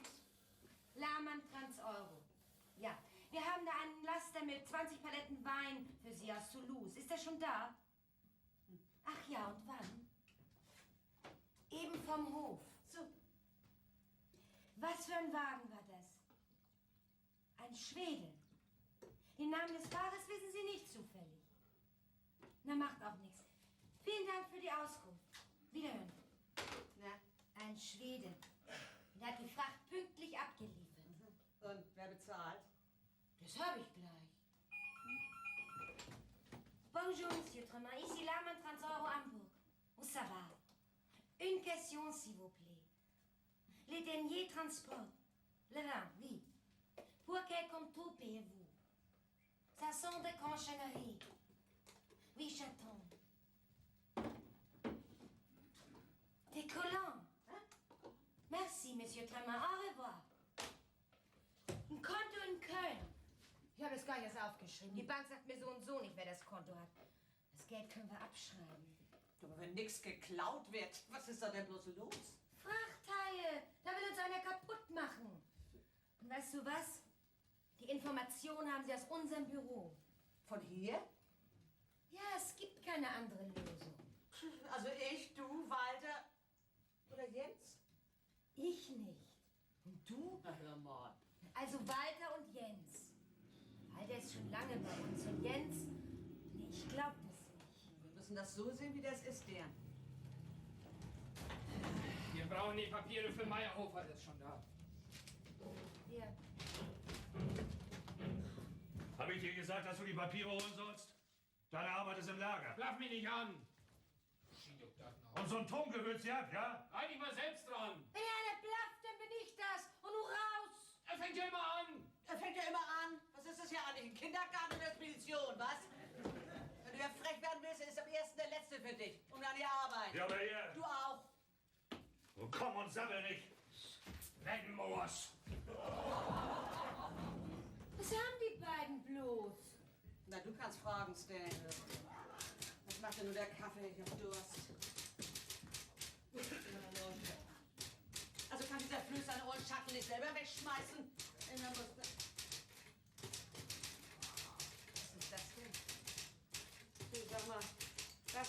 Ahnung holen? Damenunterwäsche. Meine ich ja gar nicht. Nee, ich meine, von wo sollte er das holen? Aus Florenz. Lies mal vor, was du da eben eingetippt hast. HCU 1779, Lorenzo Badini, 4 Uhr. Auch die Anschrift und die Telefonnummer? Ja. Via Generale Morini 43. Telefon ist... Hier, diese, hier, der Schaffels.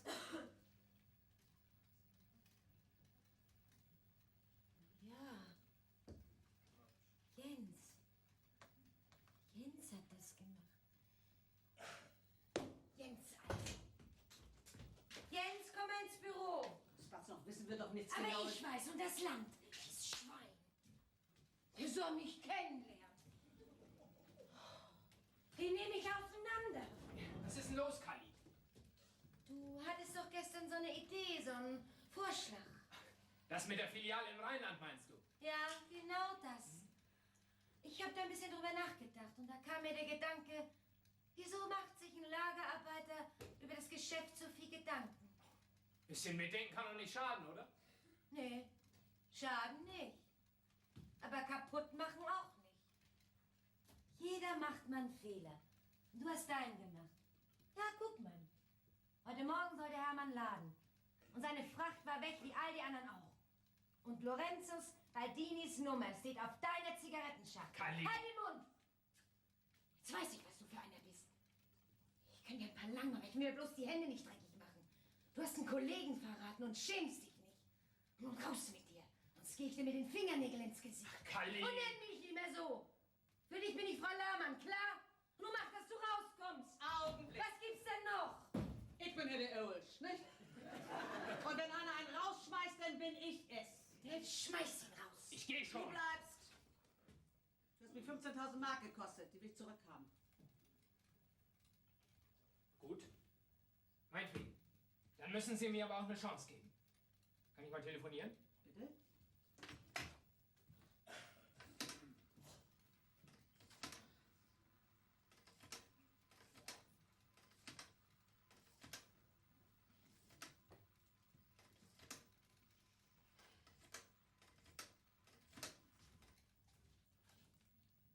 Guten Morgen, Manuel. Hier ist Jens. Manuel, ich muss dich um einen Gefallen bitten. Pass auf, wenn dich heute jemand anruft und sagt, dass er den Wein abholt, rufst du mich dann bitte an? Ja, ich bin nüchtern. Pass auf, ich gebe dir die Telefonnummer. Die Vorwahl von Hamburg hast du. Gut, dann 8805521. Hast du? Meldet sich die Spedition Lahmann. Aber ruf mich bitte sofort an, es ist sehr wichtig für mich. Erklärt dir später. Gut, Manuel. Tschüss. Was soll das denn? Gleich. Steht Klaus noch bei Gonzales? Ja. Dann sind es bis Pamplona nur 50 Kilometer. Das schafft er in einer Stunde. Jetzt ist es 8:15, sagen wir 9:30. Was für eine Nummer hat Klaus ein Wagen? Sind auf dem Fähnchen. Aha, AZ 1316. Aha, AZ 1316. 9:30 Uhr. 18 Paletten Wein. Manuel Fernandes, Pamplona. Cala Montejo 19. Telefon 0034 4879 223. So. Fracht für Klaus hätte ich auch gefunden. Dazu brauche ich dich nicht. Was ist denn das da für eine Spedition, der Pamplona? Manuel hat keine Spedition. Er ist Rechtsanwalt und ein alter Freund von mir. Was soll dieser Blödsinn, ne? Augenblick. Oh, jetzt habe ich mir das Handgelenk verknackst. Bist du nur ganz und gar verrückt geworden, oder was ist hier los, was? Was sitzt hier rum? Draußen ist Arbeit. Die ganze Rampe steht voll. Ich habe mir die Hand verknackst, ich kann nichts anfassen. Dann halt sie unter Kaltwasser. Fürs Rumsitzen wirst du hier nicht bezahlt.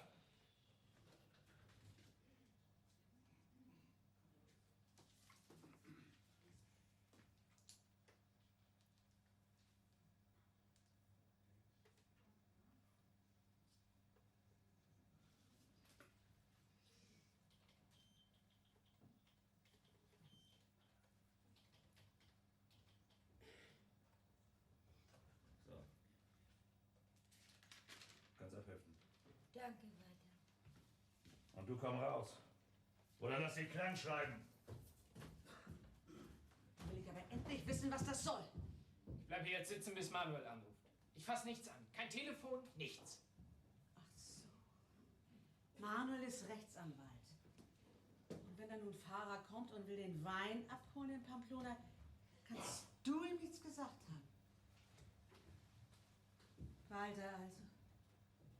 Ja, Walter. Aber warum? Das will ich nur wissen. Na, Moment, nicht so hastig. Kannst du ihm was beweisen? Nein. Siehst du. Und warum er das getan hat, weißt du dann auch nicht. Weil das streitet alles ab, haut den Sack und ihr seht euer Geld nicht wieder. Wir müssen abwarten. Ja, vom Abwarten wirst du alt und grau, weiter nichts. Ich muss was tun. Ich mach nicht mehr, ich mach nicht mehr. Immer auf dem Gewief sein, zu keinem Vertrauen haben. Nee. Die Treppe zum Bankrott hat bloß 2 Stufen. Ehrlichkeit und Vertrauen. Und so arbeiten mache ich nicht. Das ist aber so. Und es kommt immer wieder. Moin zusammen. Moin, Willi. Moin, Willi. Start klar? Alles klar. Was machst du denn für ein Gesicht? Mit so einem Gesicht bin ich schon zur Welt gekommen. Wirklich? Hat deine Mutter den Doktor nicht verklagt?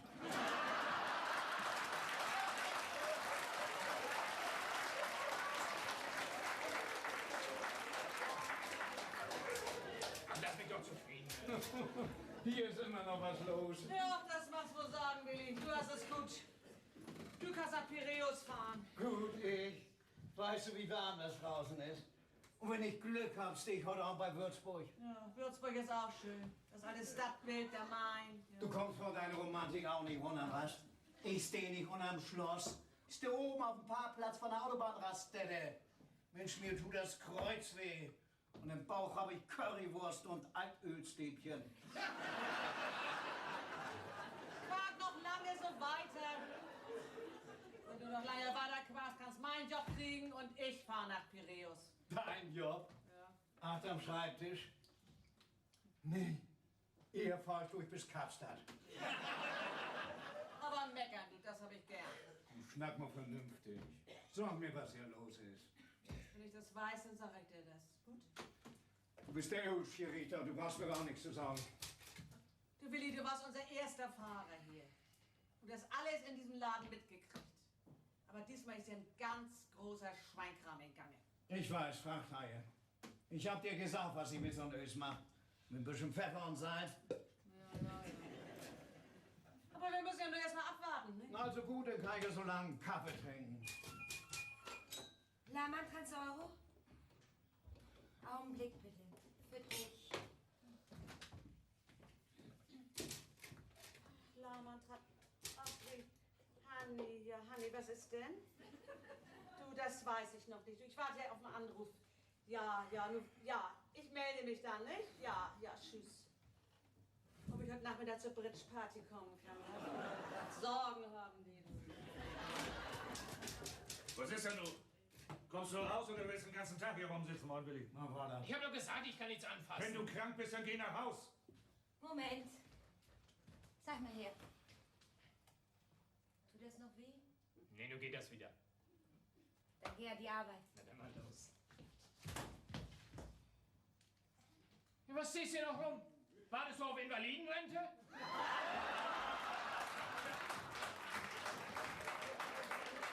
Was ist das? Na, dir werde ich zeigen, wer dir das Sagen hat.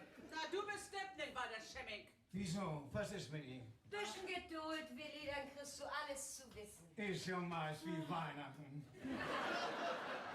Du Rita, ich das vergesse. In 9 Tagen bin ich wieder zurück. Kann ich dich denn mal einladen? Ich melde es nur an, dass ich nicht wieder zu spät komme. Nett von dir, Willi. Ich merke dich vor.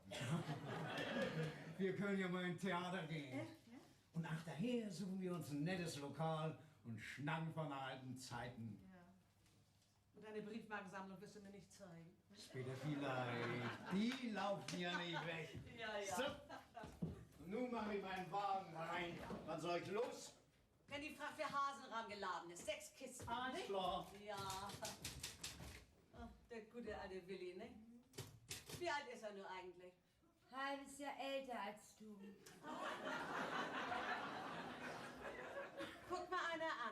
jung noch.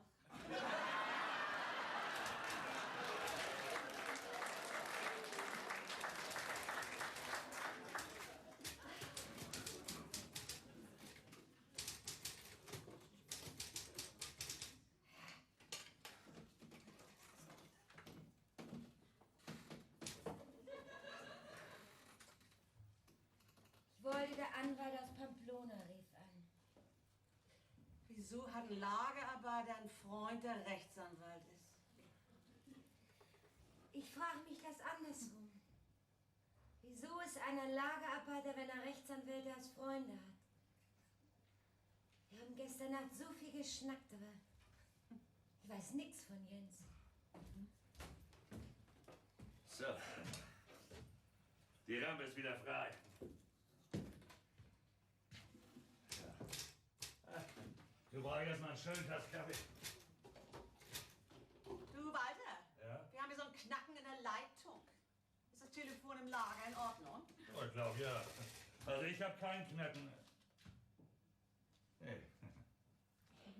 Knackt nichts. So. Es ist wohl was anderes, ne? Geht den ganzen Morgen schon so. Ah, die werden wohl sicherlich irgendwo rumbuddeln. Dann knackt das immer mal. Lahmann Trans Euro? Ja? Spedition Lahmann Hamburg, richtig? Hallo? Ja? Ja? Ja, er ruft zurück und erklärt Ihnen alles.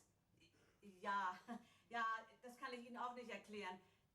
Ja, ging mir auch so. Ja, aber bestimmt, er ruft zurück. Vielen Dank für Ihren Anruf. Wiederhören. Lastwagen ist angekommen. Was, hier bei uns? Nee, das hätte ich gehört. Was macht Jens gerade? Er schiebt die Kartons für Sonderboden nach vorn. Ich setze ihn böse auf den Hacken. Und sein freches Maul werde ich ihm auch noch stopfen. Und ist noch was, du. Unsere Telefonrechnung ist in der letzten Zeit ziemlich hoch, muss ich sagen. Wird vom Lager aus mit dem Ausland telefoniert? Im Ausland? Nee. Bloß Jens ruft hier in Hamburg ab und zu mal sein Mädchen an.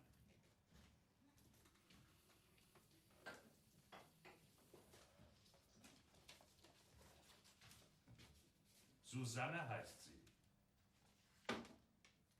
Ich hab's ihm verboten und dann hat er es auch gelassen. Susanne.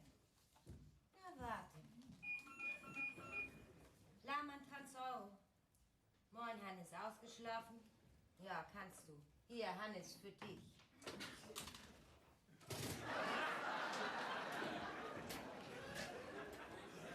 Hallo Hannes, morgen?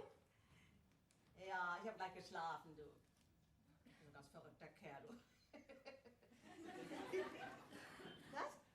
Ja, aber warum beschnacken wir das hier bei mir, bei einer Tasse Kaffee? Ja, du wohnst doch gleich drüben, komm doch rüber. Ja, Kaffee ist klar. Machst das? Gut. Tschüss, bis gleich. Hannes kommt gleich noch rüber. Was hast du denn mit ihm zu besprechen? Ach, weißt du, wir haben gestern Abend mit so ein paar Gedanken gespielt. Kalli, wie denkst du darüber, wenn die Firma wieder Dickmann und Lahmann, oder Lahmann und Dickmann heißt, so als GmbH oder so? Ich kenne mich da ja nicht so aus, nicht? Dickmann und Lahmann. Und wer soll Chef sein? Das weiß ich noch nicht, aber warum soll man da nicht drüber nachdenken, nicht? Guck mal, wenn der Zaun abgerissen wird, ist es ein Grundstück, nicht? Und Vater wollte immer, dass wir größer werden. Ja, und warum hat er denn nicht mit Hannes verhandelt? Die beiden, die kommen doch nicht miteinander, du weißt doch warum. Ja, und was soll ich bei Dickmann und Lahmann? Für Hannes die Tipse spielen? Das weiß ich doch noch nicht. Das sind erstmal so Ideen. Ja, aber die Idee gefällt mir nicht. Aber ist auch egal. War das eben der Anwalt aus Pamplona? Ja. Ich wollte nur nichts sagen wegen Walter. Stell dir mal vor. Da stand ein dänischer Lastwagen vor der Tür und wollte den Wein abholen in Pamplona. Denn wissen wir Bescheid. Walter konnte hier immer ablesen, wer, wann, wo, was laden soll. Er hat sich das gemerkt und vom Lager aus telefoniert. Ja, aber wohin und warum? Braucht er Geld? Hat er Schulden? Das weiß ich nicht. Und er konnte das auch nicht allein machen. Denn wenn er wirklich ins Ausland telefoniert hätte, wäre unsere Rechnung höher. Du, dann macht das über einen Kontaktmann. Ja, und der hat ein Konto in Köln. Also, Guten Morgen, Ida. Morgen, Hannes. Hannes, morgen. Ihr soll das einen schönen Kaffee geben, habe ich Ja, gehört, ne? richtig. Schön, dass du da bist, du. Vielleicht kannst du uns helfen. Aber erstmal trinken wir Kaffee. Ja, danke. Na, no? Schon wieder ein Problem? Ja, du weißt doch. Unser Frachthai. Wir wissen, wer das ist jetzt. So, wer denn? War der Schemming unser Lagermeister. Weiter? Ach, guck an. Wie habt ihr das rausgekriegt? Im fingierten Auftrag. Mit dem fingierten Auftrag, wie habt ihr das gemacht? Ja. In Pamplona stand ein dänischer Lasterwagen vor der Tür, wollte Wein abholen und stand vom Rechtsanwaltsbüro. Wein aus Pamplona, die Adresse von Rechtsanwaltsbüro? Ho, genial! Und der hat gleich angerufen und bloß weiter konnte das wissen.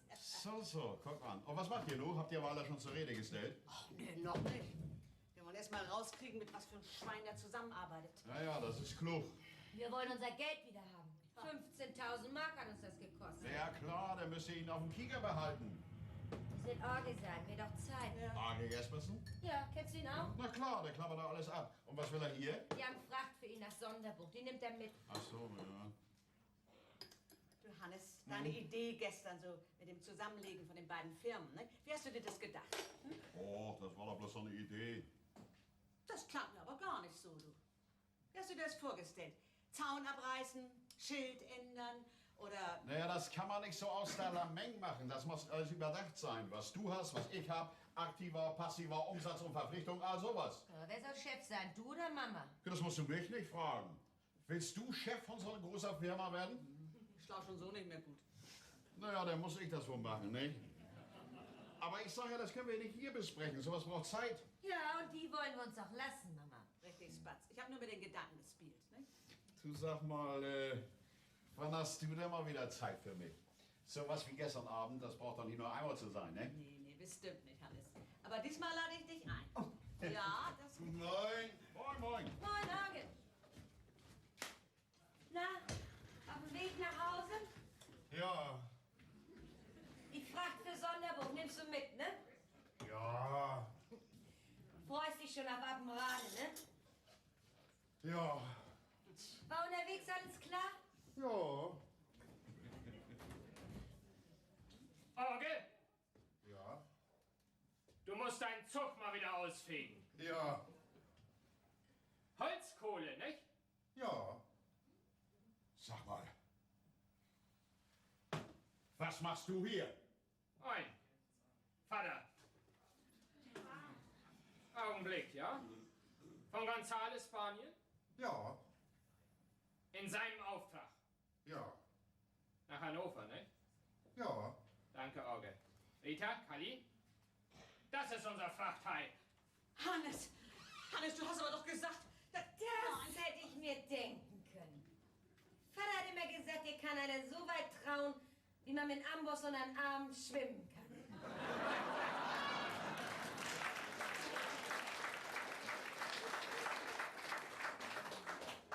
Und warum sagst du Vater zu ihm? Biologisch gesehen ist er mein Vater. Verheiratet bist du auch? Der und verheiratet. Meine Mutter war seine Sekretärin, mir aber auch nicht. Gett, du bist so ein Rick. Nee, ich sag das nicht. Warum hast du unsere Fracht geklaut? Los, schnack. Naja, meine Gutmütigkeit. Gutmütigkeit? Na klar. Guck mal, du bist doch eine Frau. Und was willst du hier in so einem Büro versauern? Das ist doch gar nicht dein Leben. Du willst doch mal zum Friseur gehen oder ein bisschen Kaffee und Kuchen schnappeln, mal bummeln, all sowas. Ja, und weiter? Ja, und eines Tages hast du doch die Nase voll und schmeißt den Laden hin. Und da wollte ich dir ein bisschen mehr helfen. Wobei? Naja, dich zur rechten Zeit zu entscheiden. Was willst du dich jetzt quälen, wenn das am Ende doch so aussieht, wie ich das immer gesagt habe? Nun fehlt bloß noch ein Argument. Ja, genau. Und du hast doch auch schon gemerkt, deine Fahrer sind Männer, deine Geschäftspartner sind Männer. Und du als Frau in so einer Männerwelt. Du hast gedacht, wegen Werner mache ich weiter. Aber gewollt hast du das doch nicht einfach dann. Das hast du gestern Abend selber gesagt. Ja, das stimmt. Moment mal. Bei so viel Menschenfreundlichkeit, da kommen mir die Tränen. Und ich heul nicht gern vor fremden Leuten. Sei ehrlich, Hannes Diekmann. Du willst unsere Firma für ein Appel und Ei haben. 2 Äpfel und ein Ei. Kalli, hör zu. Hannes, du bist ein Schuft. Ja, Du hältst dich da raus, Arne. Du hast gedacht, mit uns zusammen hättest du ganz Europa in der Hand. Diekmann und Lahmann. Anytime, anywhere, wa? Klingt gut. Was träumst du eigentlich nachts? Dasselbe wie am Tag. doch nicht neu im Geschäft. Wir beiden zusammen können da was auf die Beine stellen. Ja, wenn man Ehrlichkeit und Vertrauen auf den Kopf stellt, das steht noch lang nichts auf den Beinen. Und nun mach, dass du von Vaters Platz kommst! Ich habe immer gewusst, mit Frauen soll man sich nicht einlassen. Keine Logik, nur Gefühl. Was weißt du denn von Gefühl? Du quassel du auch noch mit. Solange du auf der Welt bist, hast du nichts anderes verursacht als Kosten. Und die haben wir dir auch noch mit dem Anwalt aus dem Kreuz geleiert. Ach, Wo wir gerade von Kosten sprechen, Hannes. Lang mal in die Tasche. wieso? Ich will einen Scheck von dir. 15.000, unser Verlust. Das musst du mir erst mal nachweisen. Wenn ich dir das nachweisen soll, dann setze ich da meinen Anwalt dran. Und dann bezahlst du 30.000, klar? Euren Rechtsverdreher kenne ich, das ist ein Gangster.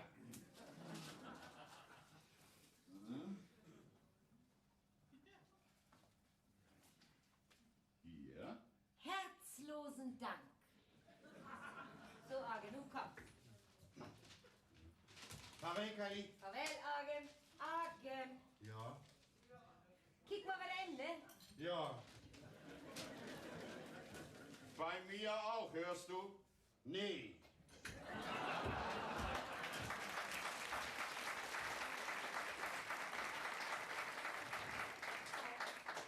Und du bist uns so eine Erklärung schuldig, ne? Glaube ich auch. Wo soll ich anfangen? Das ist mir egal. Also ich heiße Jens Uta Mölln und von Beruf bin ich Diplom-Volkswirt. Oh, studierte also.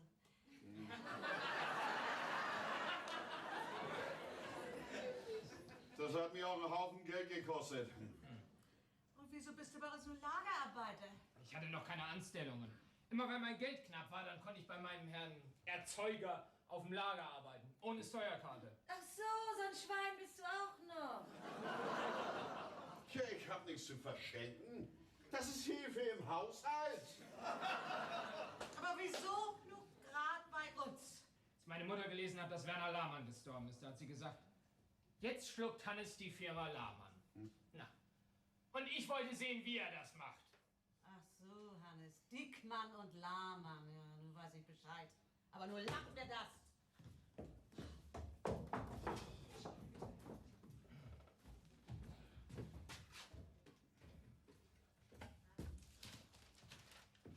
Papier für Sonderbuch. Ganz Danke, abheften. Walter. Moment mal. Ja? Wie viel hat Hannes dir bezahlt, dass du unsere Ladetermine verrätst? Bezahlt. Nix? Gar nichts. Er hat mir versprochen, ich soll Ihr Geschäftsführer werden. Herr Diekmann. Idiot! So hattest du dir das ausgerechnet. Hannes, du solltest dich schämen. Heute hast du keine Zeit, dich bei Geschäften zu schämen. Alles muss laufen. Was steht, kostet Geld. So, dann gehe ich mal. Vielen Dank für den Kaffee. Brech dir auf der Treppe das Genick. So schnell nicht. Tschüss.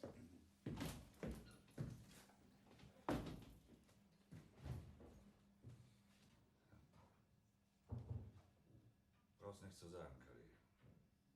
Ich weiß.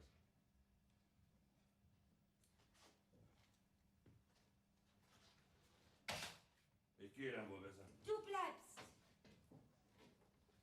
Hannes hat dir also versprochen, du sollst Geschäftsführer werden. Ja. Ja. Ich mach doch diesen Kursus. Ich will voran. Das kann ich verstehen. Das ist eine gesunde Haltung.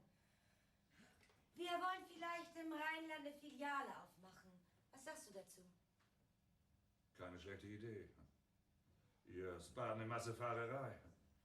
Das ist auch dichter an Holland, Belgien und Frankreich. Ja, und die Hallen hier, die werden so langsam auch eng. Richtig. Mach dir mal Gedanken darüber. Und dann brauchen wir da einen Geschäftsführer.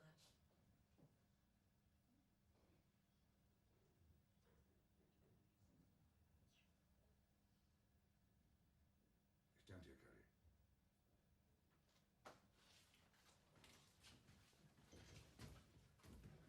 Moment mal, bist du verrückt? Der ist ein Betrüger. Das stimmt. Aber er weiß es, dass wir es das normal zu tun. Er kennt den Laden genauso gut wie ich. Können einen besseren Mann finden. Also mit dir kenne ich mich nicht aus. Mich willst du auf Verdacht rausschmeißen und ihn willst du befördern? Ja, ihn habe ich auch nicht lieb. Habe ich das eben richtig verstanden, Kalli? Hast du was an deinen Ohren? Kalli, ich hatte schon Angst. Nun krieg dich mal wieder ein.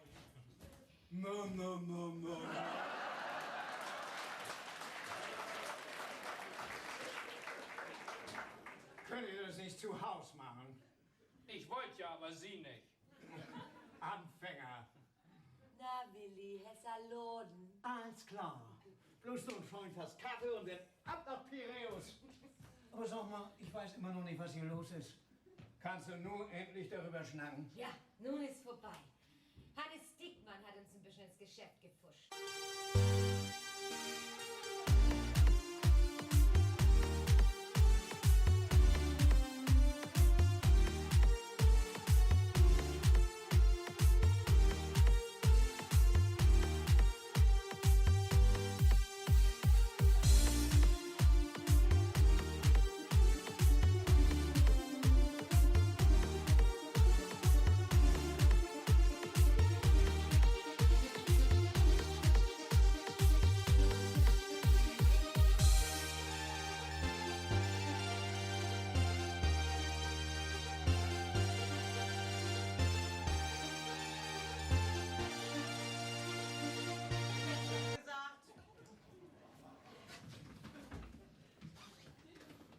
Naja, ein bisschen meckerig, aber besser als Hier. Hier ist mein Führerschein für Lastwagen. Ab heute bin ich Fahrer. Schon ein bisschen alter Lappen, nicht? Aber er gilt noch. Und als was willst du fahren? Als zweiter Mann bei Willi.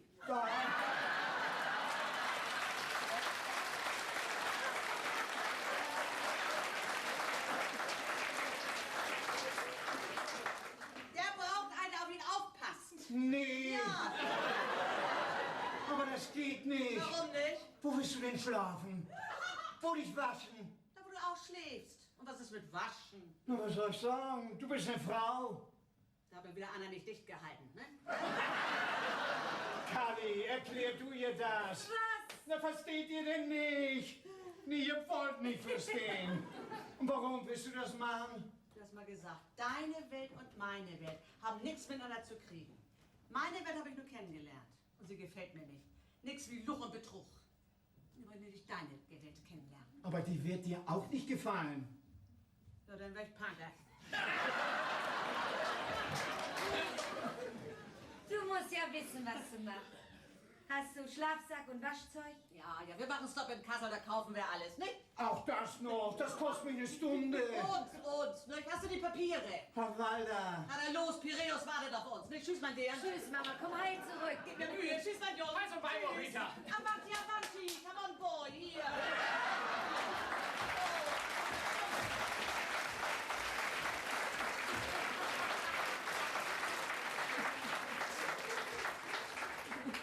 Warum hilft mir denn keiner?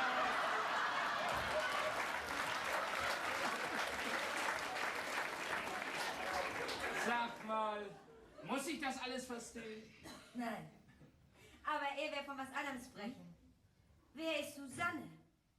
Meine Mutter, wieso? Och, bloß so. Bloß so? Naja, du, was ich mich die ganze Zeit schon frag, wieso heißt du bloß Kalli? Mamas Griechenland-Tick. Ich heiße Calliope.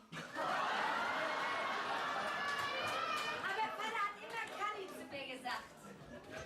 Calliope! Du! Lamantrans Euro?